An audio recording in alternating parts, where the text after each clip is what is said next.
அத்தியாயம் 1. ஓயே ஓயே என்றான் வசந்த். வசந்த், இன்னும் ஒரு வாட்டி இந்த பாட்டை பாடின உனக்கு சீட்டை கிழிக்க போகிறேன். ஏன் பாஸ், இந்த பாட்டு தான் தற்காலத்தில் ஹிட்டு. கல்யாண்ஜி ஆனந்த்ஜி மையாமி சவுண்ட் மிஷன்லேருந்து தட்டியிருக்காங்க. அன்னைக்கு உஷா உதுப் கூட பாடினாங்களே, கேட்கல? கேட்கல. ஞான சூன்யம். இல்லை, மனசுக்குள்ளே என்ன எண்ணம் சுப்புடுன்னா? ஒரு எண்ணமும் இல்லை என்று கணேஷ் எவிடன்ஸ் ஆக்டின் கோல்வால்கரின் வியாக்கியானத்தை புரட்டினான். ஆக்டில் என்ன வேணும் சொல்லுங்க என்றான் வசந்த். ஏதும் வேணாம், ஓய ஓய பாடாமல் இருந்தால் சரி. இப்படி ஊக்கம் தராமல் எத்தனை டேலண்ட் மேலுக்கு வராமல் தவிச்சிருக்கு தெரியுமா என்றான் வசந்த். காலை நேரம் ராமகிருஷ்ணாவிலிருந்து பையன் இட்லி வடை சர்க்கரை குறைவாக காப்பி கொண்டு வந்து வைத்துவிட்டு போகையில் ஓயே ஓயே என்றபோது வசந்த் கணேஷை பார்த்து சிரித்தான். நல்லது வெளியே வந்தே தீரும்னு கன்ஃபூசியஸ் சொன்னார் தெரியுமா? என்ன ஒரு ஜனங்கப்பா. அன்றைய தினசரிகளின் தலைப்புச் செய்திகளை மேய்ந்தான் வசந்த். இந்துவை மடக்கி வைத்து கொண்டான். கிராஸ்வேர்டா? இல்லை பாஸ், கிரிபிரசாத் உபன்யாசம் போட்டிருக்கோம், ரொம்ப உருக்கமாக இருக்கும். Hindu report is the night life of மெட்ராஸ்னு ஜானகிராமன் சொல்லியிருக்காரு. 1000 வரதட்சணை கொடுமையால் செத்து போகிறார்கள் என்றது தினமணி. ஸ்டாட்டிஸ்டிக்ஸ் 1000 பேர் பல்பொடியில் பல் தேய்க்கிறாங்கன்னு பேப்பரில் போட்டுட்டா கண்டுப்பாங்களா? இல்லை 1000 பேர் கொலை பண்ணுறாங்கன்னு? செய்திங்கிறது அச்சடித்த பொய்ன்னு சொன்னாங்க. பேசும்போதே உண்மை பாதிக்கப்படுது. வசந்த் தன் பழைய சட்டையை எடுத்துக்கொண்டு பாத்ரூமுக்கு போனான். துணி துவைக்க போறியா? இல்லை பாஸ், போட்டுக்க போகிறேன். சட்டையை கரிசனத்துடன் பார்த்து, அழுக்கா இருக்கா என்ன? உனக்கே தெரியலையா? எத்தனை வாரமாடா ஒரு சட்டையை போட்டுப்ப? கோர்ட்டில் சகிக்காமல் அர்ஜென்ட் பண்ணிக்கிட்டே இருக்காங்க. பனியன் போடுறது வம்சத்திலே இல்லை. அடுத்த வாரம் கண்டிப்பாக மாற்றிடுறேன் பாஸ். ஓயே ஓயே, சாரி. அவன் பாத்ரூமுக்குள் செல்ல ஒரு அப்பாவும் பெண்ணும் உள்ளே நுழைந்து காத்திருந்தார்கள். அவருக்கு 60 வயது இருக்கும். நரைத்த தலை மேல் நிறைய முடியிருந்தது. வேஷ்டியும் முழங்கை வரை சட்டையும் போட்டு ஒரு கோலின் மேல் ஊன்றிக்கொண்டு உட்கார, இளம்பெண், இவர்தான் போலிருக்கப்பா என்றாள். யாருங்க என்றான் கணேஷ். கணேஷுங்கிறது நான் தான் அப்பா, இவர்தான். அவர் நிமிர மெல்ல திரும்பியதிலிருந்து அவருக்கு கண் பார்வை சரியில்லை என்பது தெரிந்தது. குரல் வந்த திசையில் பொதுவாக நோக்கி வணங்கினார். வணக்கம், என் பேரு சதாசிவம், இவ பிரதிமா. ஹாய் என்றாள். காலேஜ் போகிறவள் போல கையில் நோட்டு புஸ்தகத்துடன் புதுசாக தலைவாரிக்கொண்டு எத்னிக் சிக் என்று சொல்கிறார்களே, அந்த வகையில் காவி கலரில் சொக்காயும் அதன் மேல் கிளிப்பச்சை மேல் துண்டும் காதில் நீளத்தில் பிளாஸ்டிக்கும் பொருத்தியிருந்தாள். சிரிக்கும்போது பல்லை நேராக்க கிளிப்பு அணிந்திருந்தாலும் முகம் சதைப்பற்றாக ஆரோக்கியமாக இருந்தது. Nice meeting you mister Ganesh. ஆங்கிலத்தில் எத்திராஜ் தெரிந்தது. சிட்டோன் பிரதிமா, என்ன வேணும் உங்களுக்கு? It about my sister mister Ganesh. உங்களுக்கு அரை மணி நேரம் இருக்குமா? சொல்லுங்க, 9 மணிக்கு கிளம்பணும் என்று கடிகாரத்தை பார்த்தான். சொல்லுங்கப்பா என்று அவர் புஜத்தை தொட்டாள். அவர் பையிலிருந்து செய்தித்தாள்களை எடுத்தார். கடந்த வருஷத்து பேப்பர் போல பழுப்பாக இருந்தது. செய்தி துணுக்குகள் வெட்டப்பட்டு ஸ்டாப்பில் அடித்திருந்தன.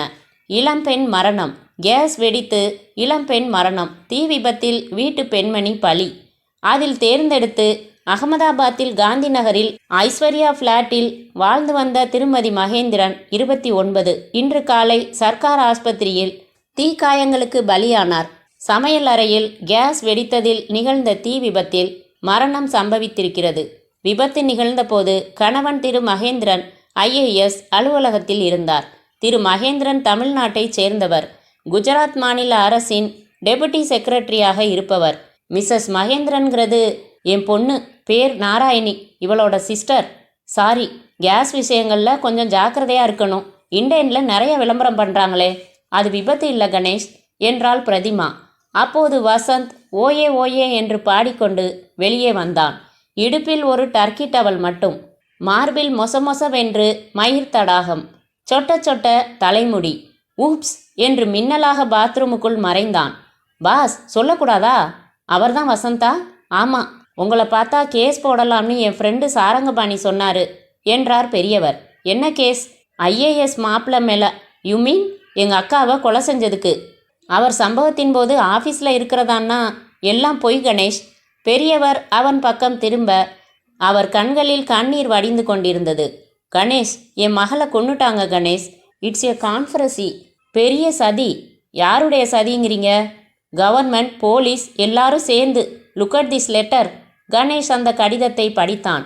அன்புள்ள அப்பாவுக்கு, இந்த நரகத்திலிருந்து என்னை முதலில் விடுவித்து அழைத்துச் செல்லுங்கள். நாளுக்கு நாள் 3 பேர் கொடுமையும் தாங்கவே முடியவில்லை. நாய்க்கு கூட சரியாக சோறு போடுகிறார்கள், என்னை பட்டினி போடுகிறார்கள்.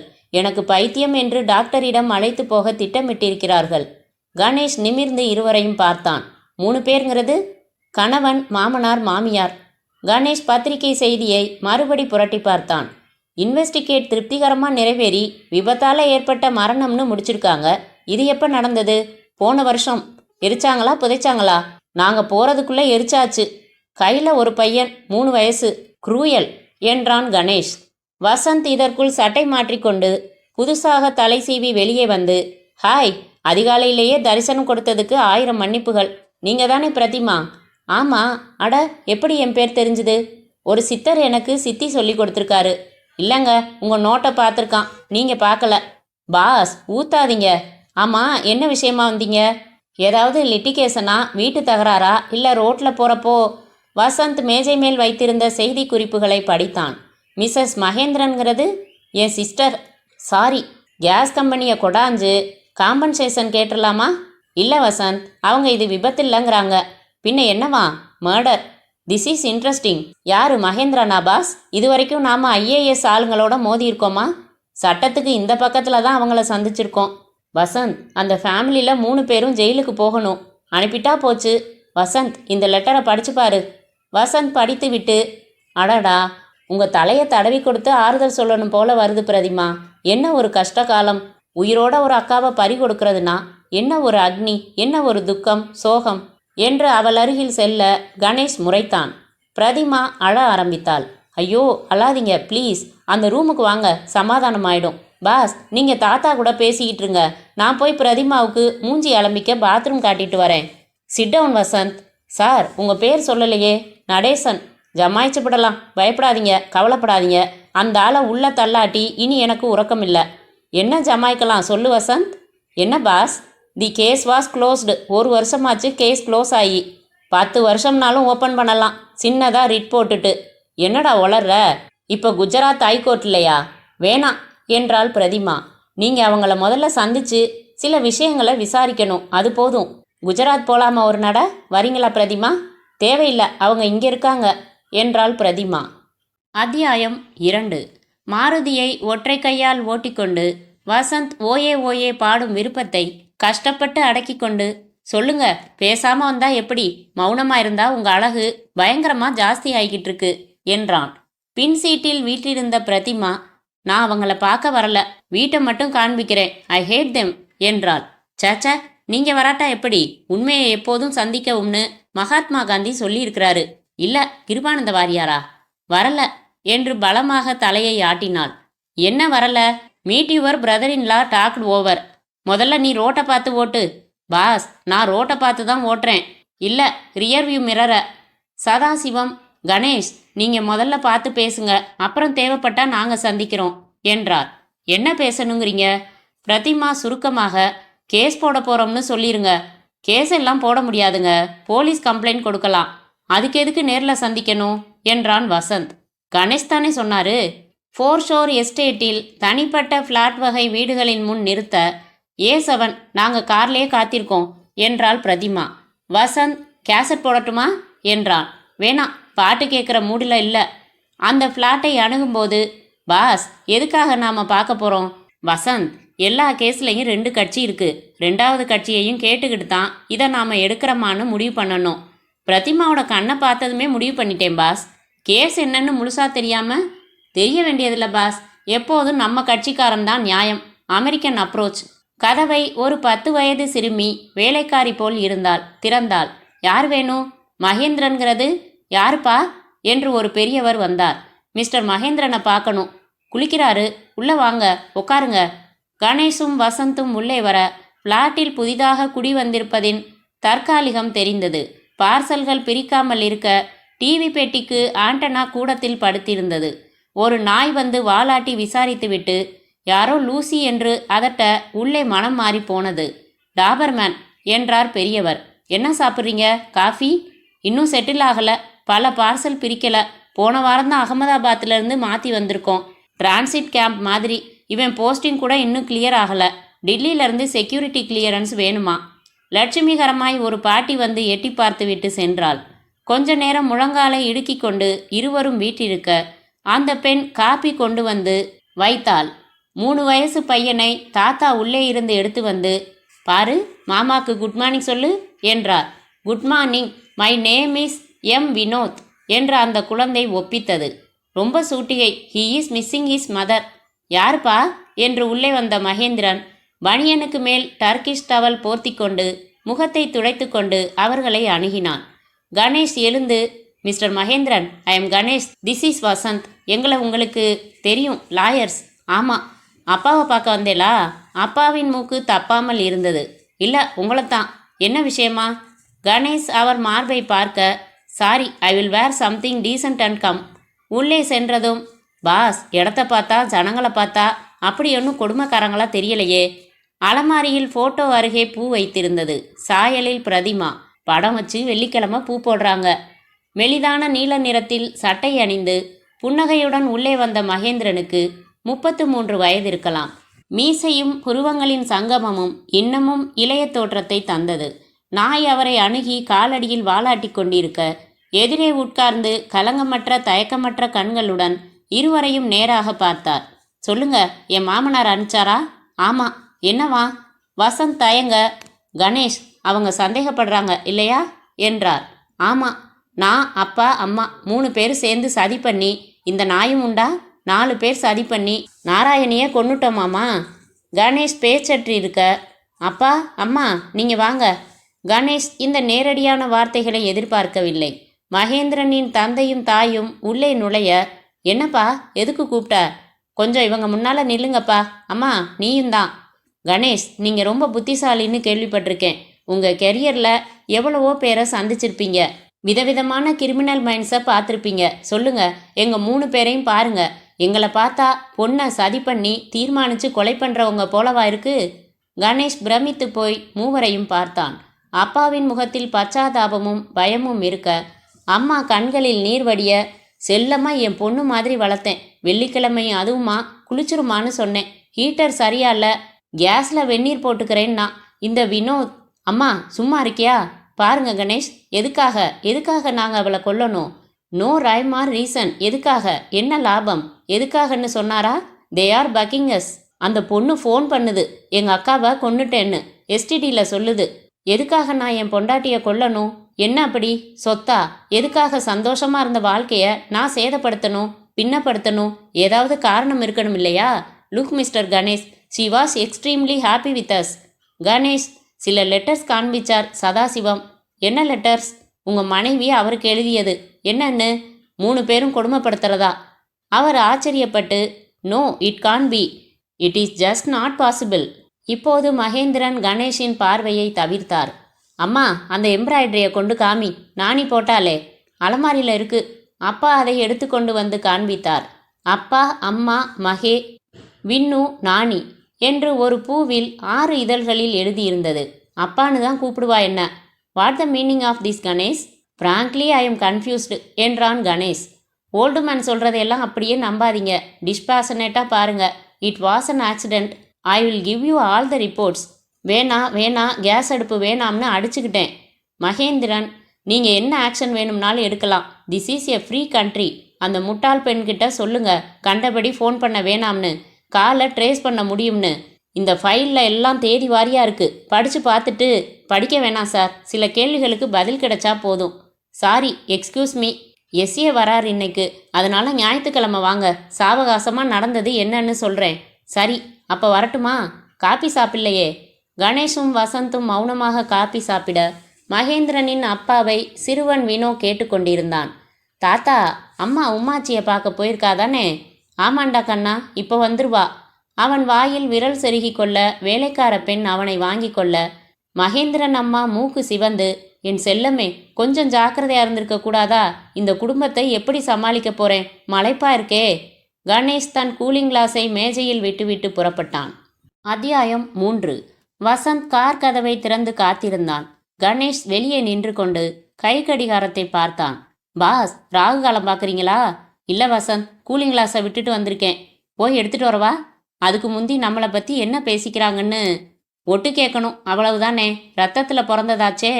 கணேஷ் காத்திருக்க பிரதிமா, என்ன கணேஷ் என்றார். ஒண்ணுமில்ல, சின்ன விஷயம். காரில் ஒரே திக்காக பார்த்து கொண்டிருந்த சதாசிவம், என்னங்கிறான் என் சம்பந்தி கோவிந்தராஜன் என்றார்.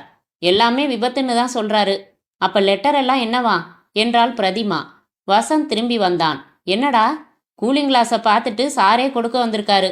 அவன் பின்னால் வந்த மகேந்திரன், நல்லவேளை நீங்க கிளம்பல, இங்கே இருந்திருக்கீங்க என்றபடி கணேஷை பார்த்தார். அந்த பார்வையில் உன் சாகசம் எனக்கு தெரிந்துவிட்டது என்று சொல்லாமல் சொன்னார்.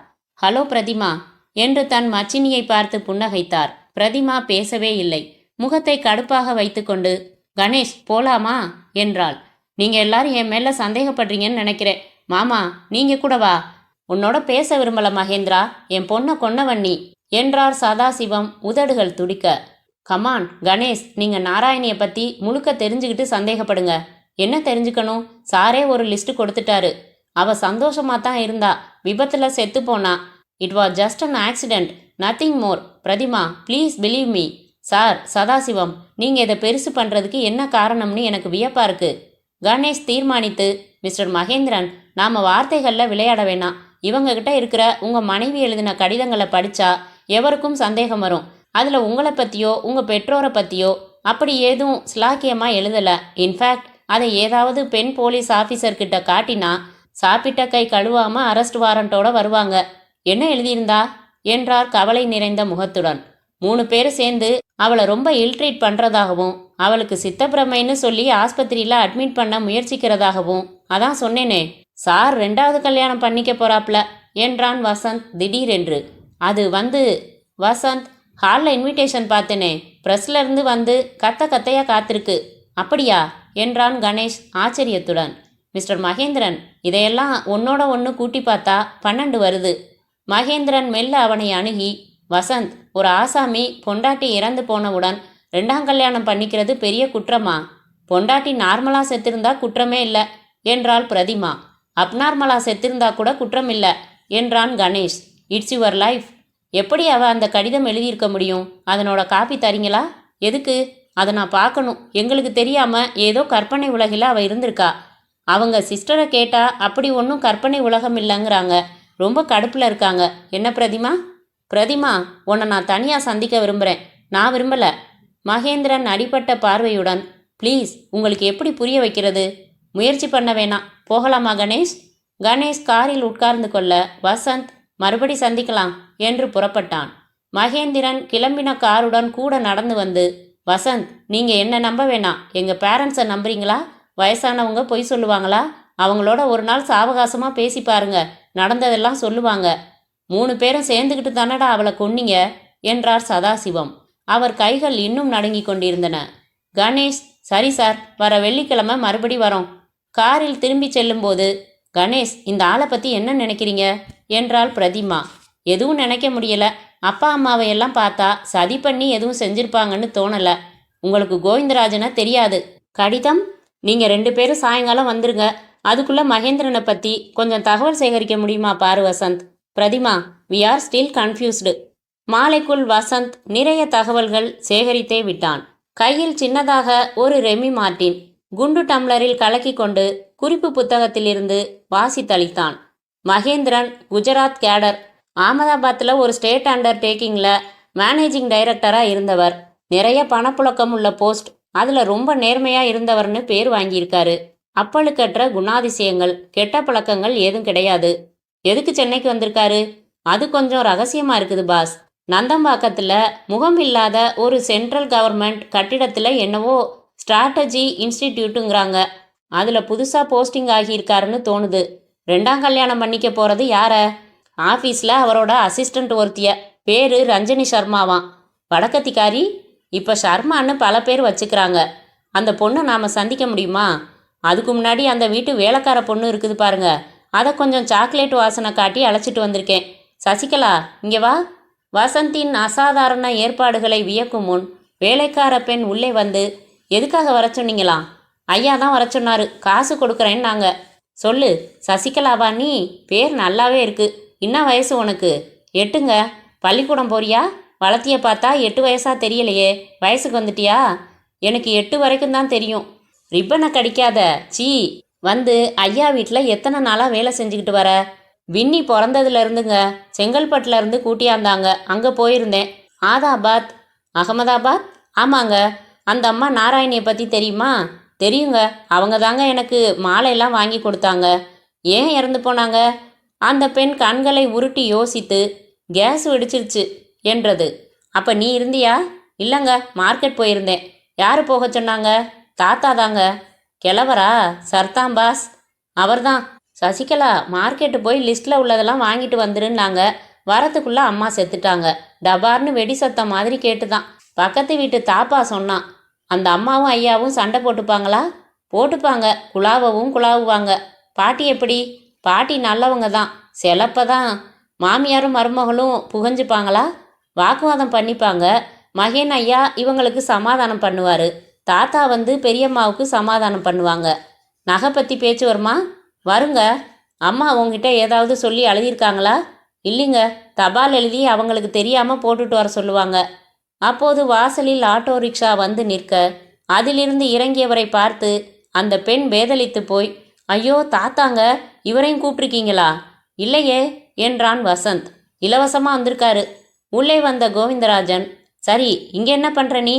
அந்த பெண் நாக்கு உலர்ந்து போய், இந்த ஐயா தான் காசு தரேன்னு. அவர் வசந்தை முறைத்து பார்த்து, mister Vasanth, this is very bad. அந்த பெண் ஏழைங்கிறதுனால அதை எக்ஸ்ப்ளாய்ட் பண்ணி, சச்ச, உங்களுக்கு ஏதாவது விபரம் வேணும்னா நான் தரேன். இந்த மாதிரி வேலைக்கார பொண்ணுங்க கிட்ட ஸ்னீக் பண்ணுறது நல்லா இல்லை. சசிகலா வீட்டுக்கு போ.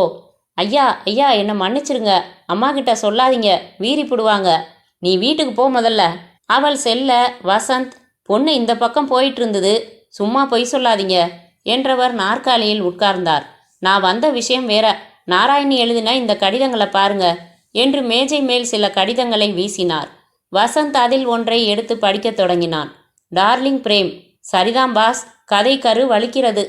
அத்தியாயம் 4. மை டியர் பிரேம், உன்னிடம் இருந்து கடிதம் இல்லை. கல்யாணத்திற்கு பிறகு என்னை மறந்தே விட்டாயா? அதற்கும் நம் நட்புக்கும் எந்தவித சம்பந்தமும் இல்லை. I find I cannot exist without you. Vasanth நிமிர்ந்து, பாஸ் கீட்ஸ் என்றான். ஐ cannot exist without poetryன்னா கீட்ஸ் என்று கணேஷ் திருத்த, கோவிந்தராஜன் வசந்தை முறைத்து பார்த்து, என்ன சொல்றீங்க என்றார். இந்த கடிதம் உங்க டாட்டர் இன்லா மறைந்த நாராயணி எழுதினதுங்கிறீங்க. ஆமாம், வேணும்னா ஒப்பிட்டு பார்த்துக்கங்க. எதோட? சதாசிவம் தான் அவளோட லெட்டர் எல்லாம் கொடுத்துருக்கானே.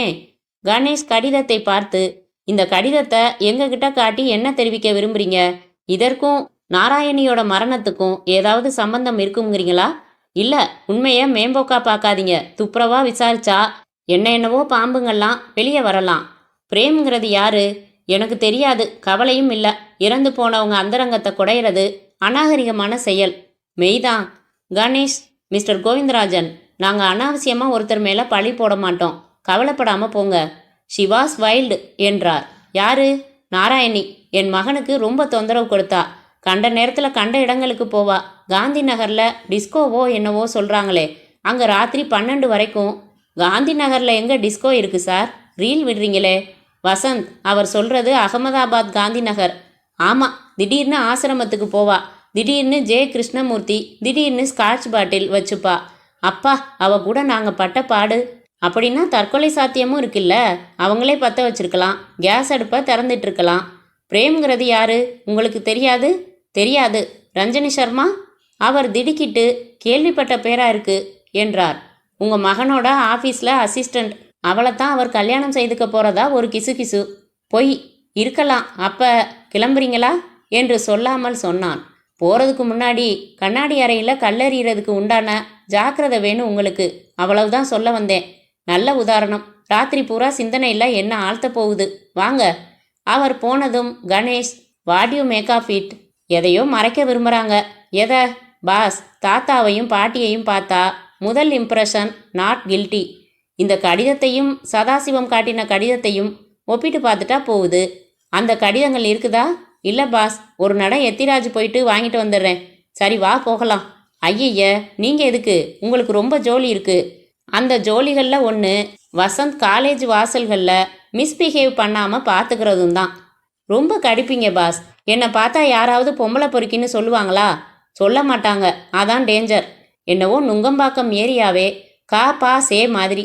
கணேஷ் அவனை முறைத்து பார்த்தபோது, கற்பு பாதுகாப்பு செயலாளர்னு. பாஸ், உங்களுக்கு சேஃப்டி பெல்ட்னா என்னன்னு தெரியுமா? வாடா, எனக்கு இரண்யா பெல்ட் தான் தெரியும். வசந்த் காரில் பிங்க் பிளாய்டு போட்டு அலற வைக்க கணேஷ் அதை குறைத்தான். என்னடா பாட்டி இதெல்லாம்? உங்களுக்கு பூச்சி சீனிவாச ஐயங்காரனா தான் பிடிக்கும். அவெல்லாம் காஸ்ட் யுகம் வரதுக்குள்ளேயே மறைஞ்சு போயிட்டா. நல்ல வேலை. கணேஷ் எத்திராஜ் வாசலில் காரை நிறுத்த மலர் கொத்து போல பெண்கள் கிளாஸ் விட்டு வெளியே சிதறிக் கொண்டிருந்தார்கள். Boss, Kadambavanam, tutti frutti, GGP. என்னடா ட்ரெஸ்ஸு? சாஸ்திரிகள் பஞ்சகச்சம் மாதிரியா? அமெரிக்காவில் இப்போ என்ன தெரியுமா லேட்டஸ்ட்டு? மேலே சல்வார், கீழே ஸ்கர்ட்டு. இவங்களில் பிரதிமாவை எப்படி கண்டுபிடிக்கிறது? வசந்த் காரை விட்டு இறங்கி ஒரு பெண்ணை தேர்ந்தெடுத்து எக்ஸ்கியூஸ் மீ என்றான். அவள் திரும்பி பார்த்து ஷவாஃப் என்றாள். தோழிகளை பார்த்து சிரித்து மறுபக்கம் நடந்தாள். வாட்டர் வாட்டர் எவ்ரிவேர்னு காலரிஜ் ஏன் சொன்னான்னு இப்போதான் புரியுது பாஸ். Look for Prathima. ஒருத்தரும் பேச மாட்டேங்கிறாங்க.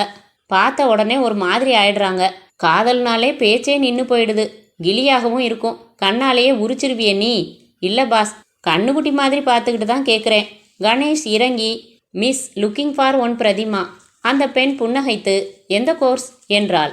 வசந்த், இதை பாடுறா, நான் கேட்டா எடக்கு, பாஸ் கேட்டா புன்னகை, எல்லாம் மச்சம் என்று முணுமுணுத்தபடி பிகாம் பாஸ் என்றான். எந்த இயர்? 3rd இயர்னு நினைக்கிறேன். பிரதிமா ஈவினிங் கிளாஸா? ஏன் ஈவினிங் கிளாஸ்னா அந்த கோஷ்டியில் இருக்க மாட்டாங்க. உங்கள் பேர் என்ன என்றான் Vasanth. Pratima. What a coincident. உங்கள் பேர் என்று மற்றொரு பெண்ணை கேட்க அவளும் பிரதிமா என்றபடி வாட் அ கோ இன்சிடென்ட் என அவர்கள் அனைவரும் சிரிக்க வார்றீங்களே என்றான் வசந்த். அப்போது நிஜ பிரதிமா வருவதை கணேஷ் அடையாளம் கண்டுகொண்டு ஹாரன் அடிக்க அவள் வந்து ஹலோ வசந்த், எங்கே வந்தீங்க? Girls, this is the famous Vasanth. இந்த பேட்டையில் எல்லாரும் பிரதிமாவா? டோன்ட் மைண்ட் தம். இப்பெல்லாம் காலேஜ் பொண்ணுங்க பழைய மாதிரி இல்லை. தெரியுது, சுளுக்கு எடுத்து விட்டுருவாங்க போல இருக்கு. ஒன்றுபட்டால் உண்டு வாழ்வுன்னு சொன்னாப்புல, சேர்ந்துட்டா பயங்கரம். இருந்தாலும் இவங்கள ஒன்று கேட்க விரும்புகிறேன். பிரதிமா பின் சீட்டில் ஏறிக்கொள்ள சியூ கேர்ள்ஸ் என்றாள். சியூ வசந்த். உங்களை பார்த்த உடனே என்ன ஆச்சு தெரியுமா? எங்களுக்கெல்லாம் பாத்ரூம் போகணும்னு ஆயிடுச்சும்பிங்க. ஆளை விடுங்க. Hope you have a nice motion. Prathima வசந்தையே கண் கொட்டாது பார்த்து அவங்களையெல்லாம் தனியாக சந்திச்சா காபரா ஆயிடுவாங்க. சந்திக்காமையா போகிறேன்? அந்த புள்ளி புள்ளி எல்லோ ஷர்ட்டை பொட்டலமாக மடக்கி முத்தம் கொடுக்கலனா என் பேர் வசந்த் இல்லை. பிரதிமா, அந்த கடிதங்களை மறுபடி பார்க்கணும். வீட்டில் இருக்கு, வரீங்களா? வந்தா போச்சு. இதை பாருங்க என்று கோவிந்தராஜன் கொடுத்த கடிதத்தை காட்டினான். அதை அவள் படித்து சற்று அச்சத்துடன் நிமிர்ந்து, யார் அந்த பிரேம்? உங்களை கேட்கலாம்னு வந்தோம். இதை கோவிந்தராஜன் கொண்டு வந்து கொடுத்தாரா? ஆமாம். இதில் இருக்கிறது உங்கள் அக்கா கையெழுத்தா? பிரதிமா பார்த்து சற்றே கலவரத்துடன், அப்படித்தான் தோணுது. யார் இந்த பிரேம்? பார்த்தா லவ் லெட்டர் மாதிரி இருக்கு. ச, நாராயணியா?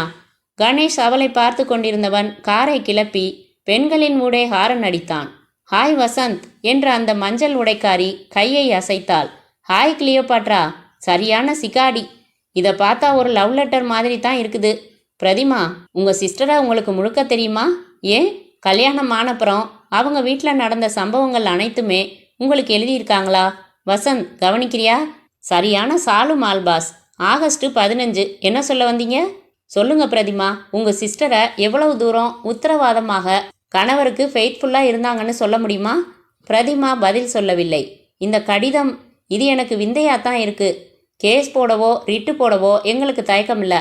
ஆனால் இதெல்லாம் டபுள் எட்ஜ் வெப்பன்பாங்களே, அது மாதிரி நாம் புரளியை கிளப்பினா அவங்களும் இந்த மாதிரி கிளப்புவாங்க. தயாரா? இது ஒன்று தான் கடிதமா? சொல்லலை. அவர் நிறையவும் இருக்கலாம். வான் பண்ணிட்டு போனாரு. என்னன்னு? கண்ணாடி அறையிலிருந்து கல்லறியாதன்னு.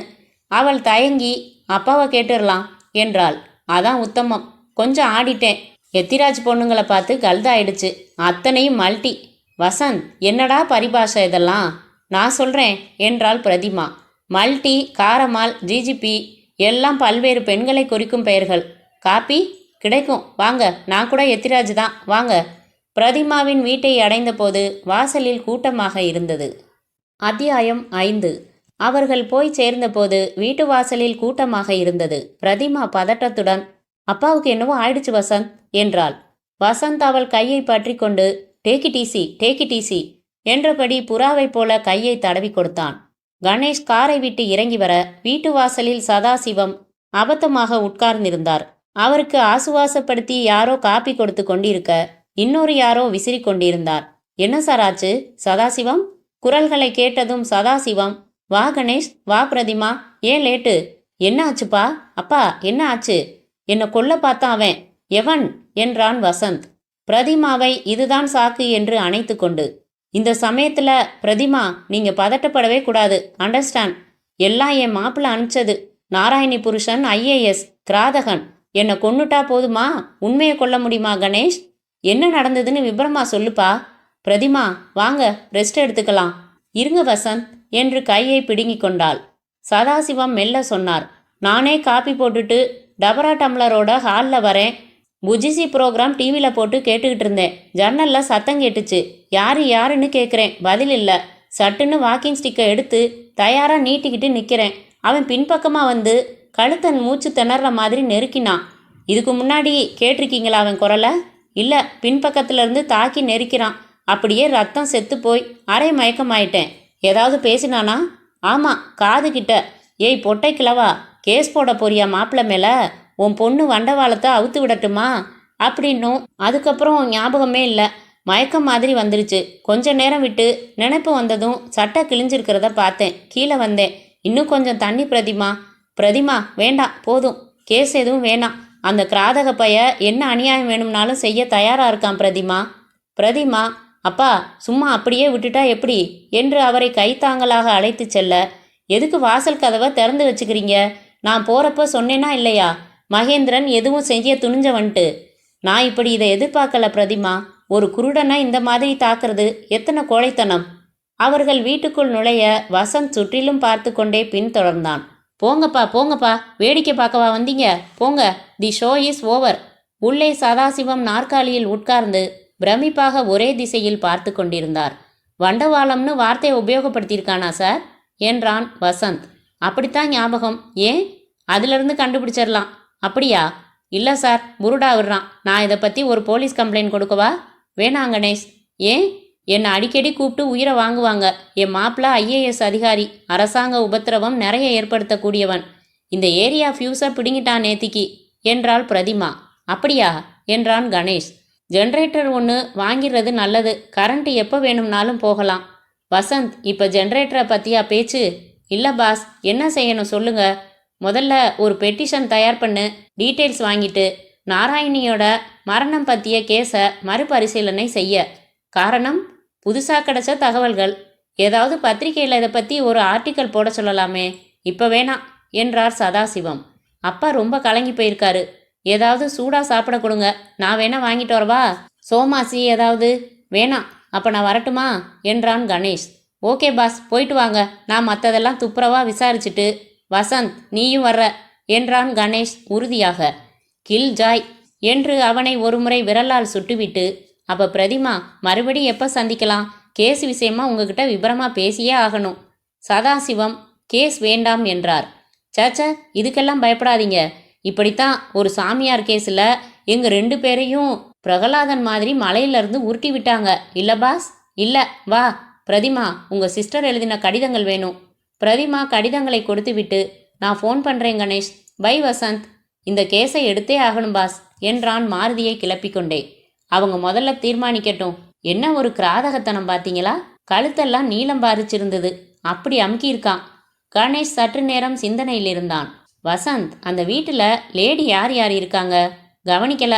நீ என்ன கவனிச்சுக்கிட்டு இருந்தன்னு எனக்கு தெரியும். Boss, I am in love என்று கழுத்தை தொட்டு பார்த்து கொண்டான். எத்தனாவது முறை இது? This time it's really boss. அவ கையை என் கைக்குள்ளே பத்திரப்படுத்தின போது அப்படியே என் இதயம் தபால் புறா மாதிரி அடிச்சுக்கிடுச்சு. காது நுனியெல்லாம் சிவந்து சூடாயிடுச்சு, குளுக்கோஸ் இன்ஜெக்ஷன் மாதிரி. கணேஷ் மௌனமாக இருக்க, இதுக்கெல்லாம் என்ன அர்த்தம்? உடம்பு சரியில்லை, டாக்டர்கிட்ட காட்டுன்னு அர்த்தம்.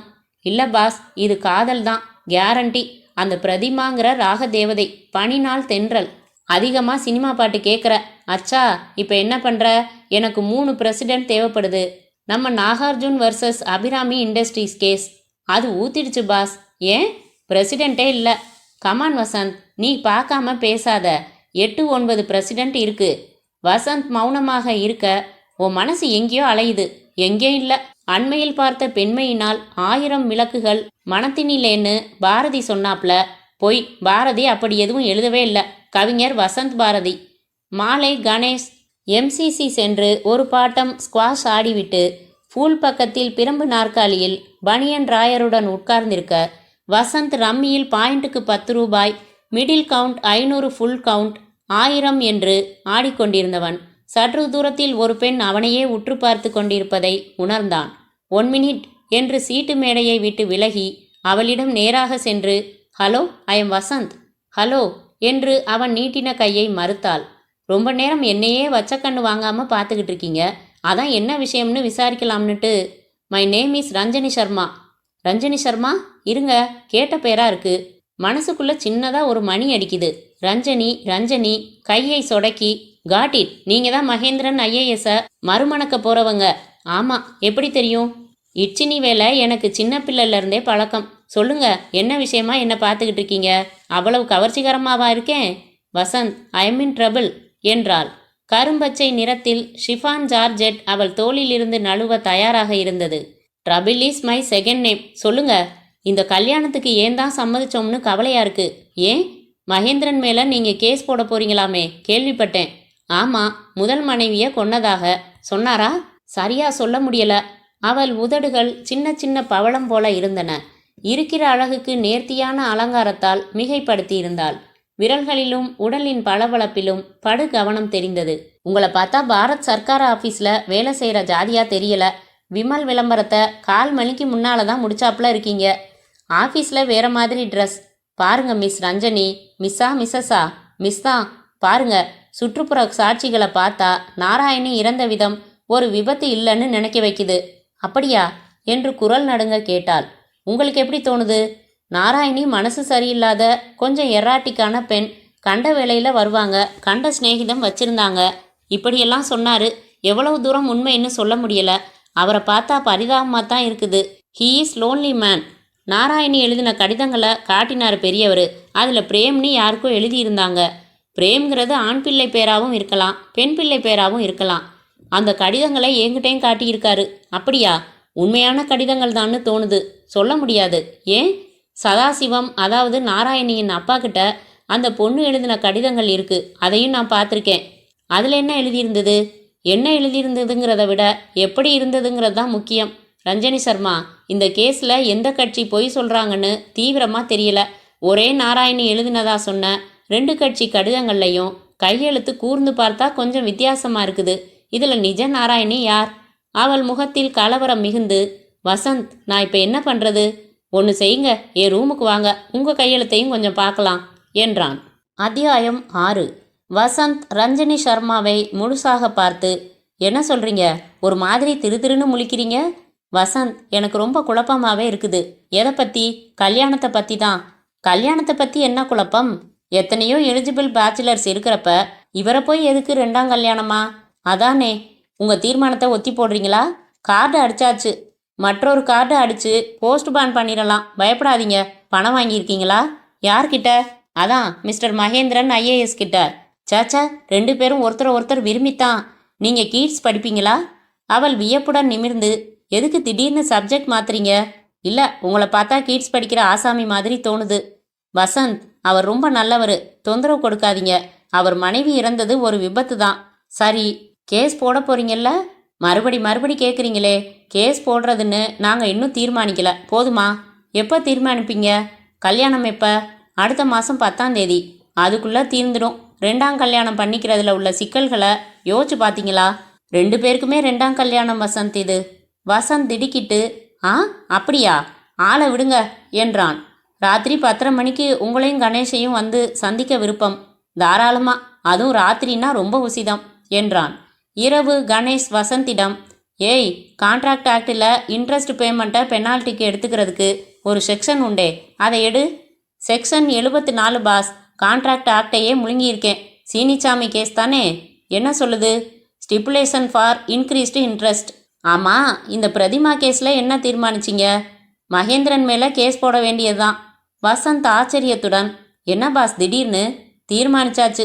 அந்த கடிதங்களை கோவிந்தராஜன் நம்மக்கிட்ட காட்டினார்ல? ஆமாம். அத்தனையும் ஃபேக். எப்படி சொல்கிறீங்க? கையெழுத்து எக்ஸ்பர்ட் கிட்ட காட்டிட்டேன். அவர் சொல்படி 2 கையெழுத்தும் ஒன்று போல் இருந்தாலும் வேற வேற ஆள்னு சயின்டிஃபிக்காக காட்டிட்டாரு. ஃபேரன்சிக் லேபில் இருக்கிற நம்ம பரமேஸ்வரன். அதாவது நடேசன் கோஷ்டி காட்டின கையெழுத்தும் நம்ம கோவிந்தராஜன் காட்டின லெட்டரும் வேற வேற கையெழுத்து. அப்படித்தானே சொல்கிறீங்க? ஆமாம். யார் போய் சொல்கிறான்னு எப்படி தீர்மானிக்க முடியும்? போட்டு குழப்பாத பாஸ். போதாது. 2 கடிதங்களும் வேற ஆள் எழுதியதுன்னு சொன்னால் எது நாராயணின்னு எப்படி தீர்க்க முடியும்? சொல்லுங்க. என்ன சொல்கிற நீ? அவசரப்பட வேணாம். ரஞ்சினியை பார்த்தல்ல? நிறையவே பார்த்தேன். What to you feel? Gorgeous. உடம்பை பற்றி கேட்கல. ஏதோ ஒரு பதற்றத்தில் இருக்கலாம்னு தோணுது. ஏதோ ஒரு தயக்கம். அவ கூட 2ஆம் கல்யாணமா? உதைக்குது என கணேஷ் சிந்தித்தான். கேஸ் துப்புரவா இருக்குது பாஸ்.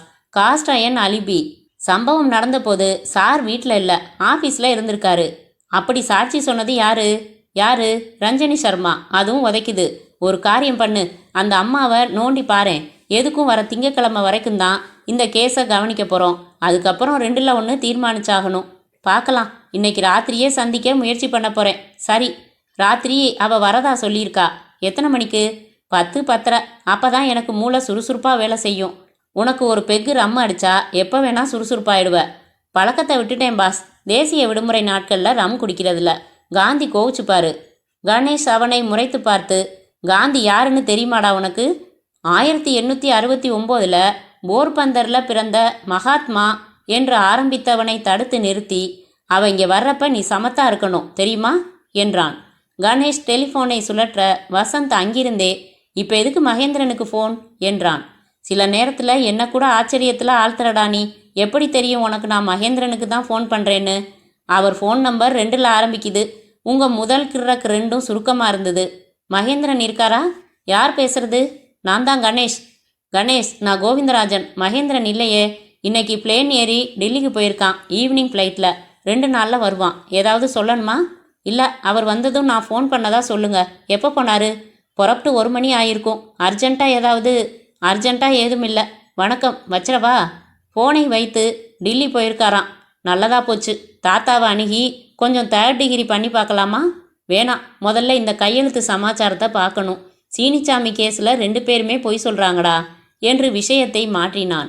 குறைவாக பொய் சொல்கிறது நம்ம கட்சிக்காரர் தான். டாக்ஸை குறைச்சி கட்டியிருக்கான். கணக்கில் நஷ்டம் காட்டியிருக்கான். எதிராளியானா கஜப்புலுகன் பாஸ். கணேஷ் மற்றொரு கேஸில் ஆழமாக ஈடுபட்டுவிட மணி 11 ஆன போதுதான் வசந்த் ஞாபகப்படுத்தினான். பாஸ், ரஞ்சனி வரதா சொன்னாங்களே, நாளைக்கு வர்றாலோ என்னவோ. வசந்த், செகண்ட் நாள் கொஞ்சம் எடு. நோ, கிடையாது. தூக்கம் வரலடா. உங்கள் பிபி எகிருது.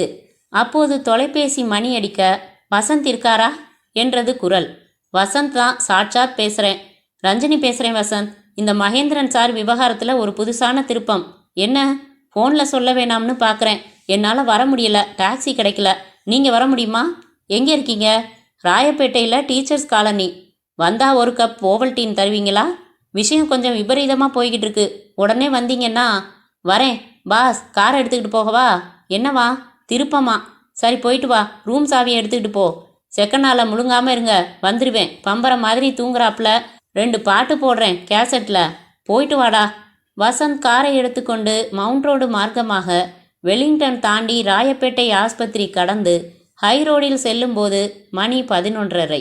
சினிமா பார்த்தவர்கள் டப்பா கட்டு கட்டிக்கொண்டு விரைவாக நடந்து கொண்டிருக்க, தார் சாலையில் அரை டிராயர் தேர்தல் சின்னம் எழுதி கொண்டிருந்தான். 25ஆம் நாள் போஸ்டரை வற்றல் பசு ஒன்று உரித்து சாப்பிட்டு கொண்டிருந்தது.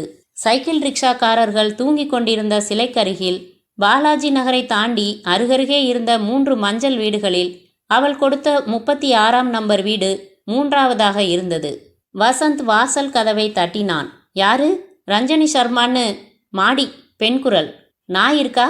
இல்லை. உங்கள் பேரு? பத்மா. ஹஸ்பண்டு பேரு ராமநாதன்.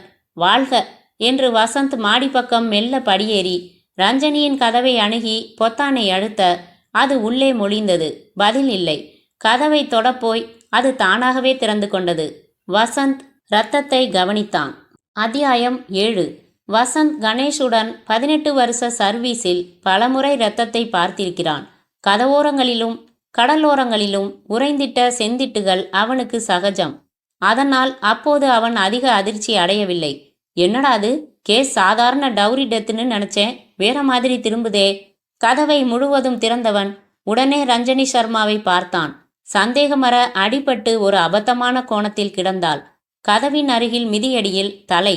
அங்கிருந்து வடமேற்காக கால் அருகே ஒரு எவர் சில்வர் கிண்ணமும் அவளுடைய கைப்பையும், at the edge of the body எல்லா புத்தகமும் கிடந்தது. மின்விசிறி ஓடிக்கொண்டிருந்தது. ரஞ்சனி சர்மாவுக்கு பின்மண்டையில் எங்காவது பிளந்திருக்க வேண்டும். படுத்திருந்த வாக்கில் தலைமயிர் கரு ரத்தத்தில் நனைந்திருந்தது. உறைய துவங்கி இருந்தது. வசந்த் ரஞ்சனி ரஞ்சனி என்று கூப்பிட்டு பார்த்தான். என்னடா அது, ஆள் காலியா? குனிந்து மூக்கருகில் விரல் வைத்து பார்த்தான். லேசாக மூச்சுள்ளதே. மார்பை அழுத்தி பார்த்தான். காதை வைத்து பார்த்தான். இதயம் எங்கோ ஒரு மைல் தொலைவில் கேட்டது. வசந்த் சுற்றிலும் பார்த்தான். அறையில் டெலிஃபோன் இல்லை. இருந்தாலும் உபயோகப்படுத்துவது நல்லதல்ல. கீழ் வீட்டு ஜன்னலுக்குள் கேபிள் நுழைவதை கவனித்து அங்கே போய் கதவை தட்ட, டெலிவிஷனில் சந்தியா படித்து கொண்டிருக்க, அதையும் மீறி மிக்சியின் மிர்ரு சத்தம் கேட்டது. வசந்த் மணி பொத்தானை அழுத்தி பின்குறிப்பாக பின் கையால் கதவை தட்டி பார்த்தான். அந்த பத்மாதான் திறந்தாள். என்ன அதுக்குள்ள என்று ஆரம்பித்தவள் வசந்தை பார்த்ததும் நிறுத்தி, மறுபடி நீங்களா என்றாள் நெற்றியை சுருக்கி கொண்டு. என் பேர் வசந்த், மாடி வீட்டுக்கு வந்தேன். Sorry for the trouble. அடைக்கோ வடைக்கோ அரைக்கிறீங்க போல இருக்கு. கொஞ்சம் ஃபோன் பண்ணிக்கலாமா? என்ன விஷயம்? மாடியில் ரஞ்சனி சர்மான்னு தெரியும். அவங்களுக்கு ஒரு விபத்து. இன்ஃபேக்ட் உயிருக்கு ஆபத்து. ஐயோ வாங்க உள்ள. என்ன ஆச்சு? ஃபோன் பண்ணிட்டு சொல்கிறேன். இந்த டிவியை கொஞ்சம் நிறுத்தினா நல்லது. ஹிந்தி புரியாது எனக்கு. வசந்த் கணேஷுக்குத்தான் முதலில் ஃபோன் செய்தான். பாஸ், வசந்த், விஷயம் தீவிரமாக போச்சு. ரஞ்சனி சர்மா அடிபட்டு கிடக்காங்க. கணேஷ், ஓ மை காட், போயிட்டாளா? போயிட்டுருக்கா. ஆம்புலன்ஸுக்கு சொல்லிட்டியா? இல்லை. எனக்கு எதுக்கு ஃபோன் பண்ணுற? முதல்ல குழப்பம், படு சிக்கல், மூளை வேலை செய்யலை. நீ மாட்டிக்கிடலையே? இல்லை. உடனே ஆஸ்பத்திரிக்கு ஃபோன் பண்ணி, இல்லை அங்கே யாராவது கார் வச்சுருந்தா. ஏய், நீ காரில் தானே போயிருக்க. அதை எடுத்துக்கிட்டு போலீஸ் வந்த உடனே ராயப்பேட்டா ஹாஸ்பிட்டல் கேஷுவாலிட்டிக்கு போ. நான் முதல்ல போலீஸுக்கு ஃபோன் பண்ணிட்டு வரேன். மகேந்திரன் டில்லி போயிருக்கிறதா சொன்னார் அவர் அப்பா. சரி, நீ காரியத்தை பாரு. சேவ்ஹர். முயற்சி பண்ணுறேன். அவன் ஃபோனை வைத்ததும் பத்மாவை பார்த்தான். ரஞ்சனி வயதுதான் இருக்கும் என தோன்றியது. இல்லற வாழ்வின் 2-3 வருஷ தளர்ச்சி உடம்பில் தெரிந்தது. நிச்சயம் ஒரு பிள்ளை பெற்றிருக்க வேண்டும். உள்ளே குழந்தை அழுதது. நினச்சேன், மேடம் நீங்கள் கொஞ்சம் வர முடிஞ்சா, ஹெல்ப் பண்ண முடிஞ்சா நல்லது. போலீஸ் கேஸா? ஆமாம். எதுக்கும் என் ஹஸ்பண்டுக்கிட்ட ஒரு வார்த்தை. அவர் எங்கே இருக்கார் இப்போ? ஆஃபீஸ்லேருந்து வரல இன்னும். எப்படியும் நீங்கள் போலீஸுக்கு காத்திருக்கத்தானே வேணும். அதான் பார்க்குறேன். காத்திருந்தா இவங்களுக்கு உடனே உதவி கிடைக்காது. உயிர் போயிடுச்சுன்னா எனக்கு தூக்கம் வராது. ஒன்று செய்கிறேன், நான் ரிஸ்க் எடுத்துக்கிறேன். ஆஸ்பத்திரி கூட்டிகிட்டு போயிடலாம். போலீஸ் வர்ற வரைக்கும் வெயிட் பண்ணலை. நானும் வரட்டுமா? ரஞ்சனியை பார்க்கலாமா? வாங்க. குழந்தை அழுகுது. குட்டி இருக்கா? அப்போ எதுக்கு பேசிக்கிட்டு? வாங்க வாங்க. வசந்த் அந்த பெண்ணுடன் மீண்டும் ரஞ்சனியின் அறைக்குள் சென்றபோது, உங்கள் பேர் பத்மா தானே? ஆமாம். பத்மா ரத்னம்னு ஒருத்தர் எனக்கு தெரியும். வாங்க வாங்க, இதான் பாடி. பத்மா குனிந்து ரஞ்சி ரஞ்சி என விழித்தாள். தொடலாமா? தொடுங்க, பரவாயில்ல. மூச்சு இருக்காப்புல இருக்கே. அப்படிதான் எனக்கும் தோணுது. தூக்கலாமான்னா தயக்கமாக இருக்குது. உங்களை பார்த்தா ஒண்டியாலா தூக்கக்கூடியவரா தெரியல. என்ன செய்ய? ரஞ்சி ரஞ்சி, ரத்தம் இருக்கு பின்னால. வசந்த் தீர்மானித்து அவளை புஜங்களுக்கு கீழ் கை கொடுத்து தூக்கினான். முதுகு பக்கம் கருஞ்சிவப்பாக நனைந்திருந்தது. நிறைய இரத்த சேதம், ஆனால் மூச்சு இருக்கு. பத்மாவும் வசந்தும் கைத்தாங்களாக ரஞ்சனி சர்மாவை சுமந்து கொண்டு அவன் காரில் பின் சீட்டில் உட்கார வைக்க அவள் அப்படியே சரிந்தாள். நீங்கள் வந்து தான் ஆகணும். யாராவது பிடிச்சிக்கிட்டாதான் கார் ஓட்ட முடியும் என்னால். பத்மா தயங்க, ஹஸ்பண்டு வந்துட்டா பரவாயில்ல, குழந்தை தனியாக இருக்கு. அவர்கள் பிரச்சனைக்கு தீர்வு போல அப்போது ஒரு போலீஸ் ஜீப் வந்து நின்றது. மெதுவா, நாங்கள் வந்துட்டோம் என்று இன்ஸ்பெக்டர் ஜீப் நிற்பதற்கு முன் இறங்கினார். குட் ஈவினிங், என் பேர் வசந்த். தெரியும், கணேஷ் ஃபோன் பண்ணி சொன்னார். பாடியை ஏன் நகர்த்துனீங்க? இது இன்னும் பாடி ஆகலை, அதனால். மூச்சு இருக்கா? ரஞ்சனியின் தலையை அலைந்து காயம் பார்த்தார். ஆமாம். எதுக்கு டிஸ்டர்ப் பண்ணீங்க? எவிடன்ஸ் கலைஞ்சிருக்கும்ல. உயிரை காப்பாற்றுறதுக்கு. நீங்கள் வந்து காகிதங்களையெல்லாம் நிரப்புறதுக்குள்ள அம்மா பாதி தூரம் போயிடுவாங்க. எங்க? பரலோகம். இன்ஸ்பெக்டர், ஏங்க நடுராத்திரியில் ஜோக் அடிச்சுக்கிட்டு என்றார். வசந்த், பாடியை பற்றி நான் ஸ்டேட்மெண்ட் கொடுக்குறேன், லெட்ஸ் கோ என்றான். ராயப்பேட்டை ஆஸ்பத்திரியில் நர்ஸை பார்த்து, நல்ல வேளை நீங்கள் டியூட்டியில் இருக்கீங்க, பிழைச்சிருவாங்க. What's the matter? டியூட்டி டாக்டரை கூப்பிடுங்க. அவர் எங்கே? பேஷண்ட் பார்க்க போயிருக்கு. எல்லாரையும் சீக்கிரம் கூப்பிடுங்க. ஒரு பெண் டாக்டர் வந்து ரஞ்சனியின் கண் ரப்பையை பிரித்து டார்ச் அடித்து பார்த்தாள். She is in coma. இது எப்படி நடந்தது? Head injury. எழுப்பப்பட்ட சிங்கம் போல ஆஸ்பத்திரி செயல்பட்டது. Operation theatre, ICU, emergency surgical ward என்று பலதும் பேசிக்கொண்டிருக்க ரஞ்சனி சர்மா வசந்தின் பார்வையிலிருந்து விலகி ஸ்ட்ரெச்சரில் வெள்ளை திரைக்கு பின் மறைந்தான். வசந்த் அப்பாடா என்று ஒரு சிகரெட் கான்ஸ்டபிளிடமிருந்து வாங்கி பற்ற வைத்து கொள்ள கணேஷும் வந்தான். வாட் ஹேப்பன் என்றான். அதைத்தான் வசந்துக்கிட்ட கேட்டுக்கிட்டு இருக்கேன். இந்த அம்மாவை எதுக்கு பார்க்க வந்தீங்க என்றார் இன்ஸ்பெக்டர். ஒரு கேஸ் விஷயமா. என்ன கேஸ்?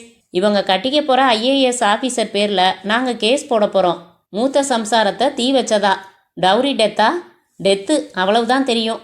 அதாவது இந்த அம்மா புருஷன் இவங்களை தீ வச்சு நாசமாக போச்சு. இவங்களுக்கு புருஷன் இல்லை, இன்னமும் கல்யாணம் ஆகலை. 2வது கல்யாணம். இன்ஸ்பெக்டர் வசந்தை பார்த்து நெற்றியை கைக்குட்டையால் துடைத்து கொண்டு, ஏங்க போட்டு குழப்புறீங்க வேலையில்? கேஸே அப்படிங்க, முழுக்க விவரிக்க விடிஞ்சிரும். You suspect foul play. Of course என்றான் கணேஷ். பெண் டாக்டர் வெளியே வந்து, இது போலீஸ் கேஸா? ஆமாம் என்றார் இன்ஸ்பெக்டர். ரொம்ப ரத்த சேதம், மண்டையில் ஸ்கல் ஃப்ராக்சர் ஆகிருக்கு. எப்படி ஏற்பட்டது? சாலை விபத்தா? இல்லை டாக்டர். இன்ஸ்பெக்டர் சார், பேப்பர்ஸில் ஏதும் சிக்கல் இல்லையே, எடுத்துக்கலாம்ல? நீங்கள் உங்கள் காரியத்தை பாருங்கள், நாங்கள் பேப்பர்ஸ் எல்லாம் பார்த்துக்குறோம். பொழைப்பாங்களா என்றான் வசந்த். சான்ஸ் இருக்கு. ஏதாவது பேசினா நோட் பண்ணி வச்சுக்கோங்க. அதெல்லாம் முடியாது. கணேஷ் ஆஸ்பத்திரிக்கு வெளியே வந்து இருவரும் ராயப்பேட்டா ஹைரோடு பக்கம் நடந்தார்கள். இரவு பகல் என்று பாராமல் சதா திறந்திருக்கும் டீ கடையில் மசாலா டீ சாப்பிட்டார்கள்.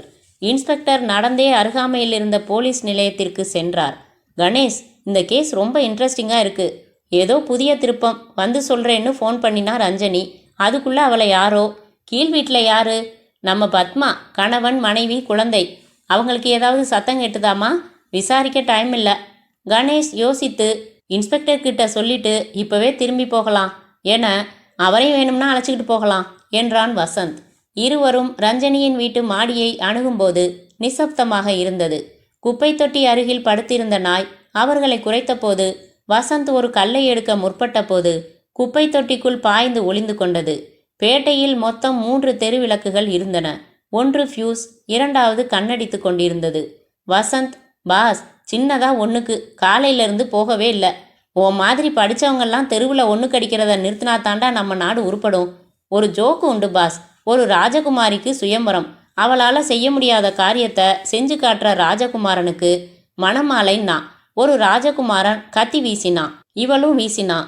ஹை ஜம்ப் பண்ணுறான் இன்னொருத்தன், இவளும் ஜம்பரா. அப்புறம் கடைசியில் ஒருத்தன் வந்தான். யார் வந்தான்? பின்னால் இருந்து குரல் கேட்டது. கணேஷின் குரல் இல்லை. அத்தியாயம் 8. வசந்த் தன் பின்னால் கேட்ட அந்நிய குரலில் நின்று, இது யார்பா சசரிரி? தெரியலையே, யார்பா என்றான் கணேஷ்.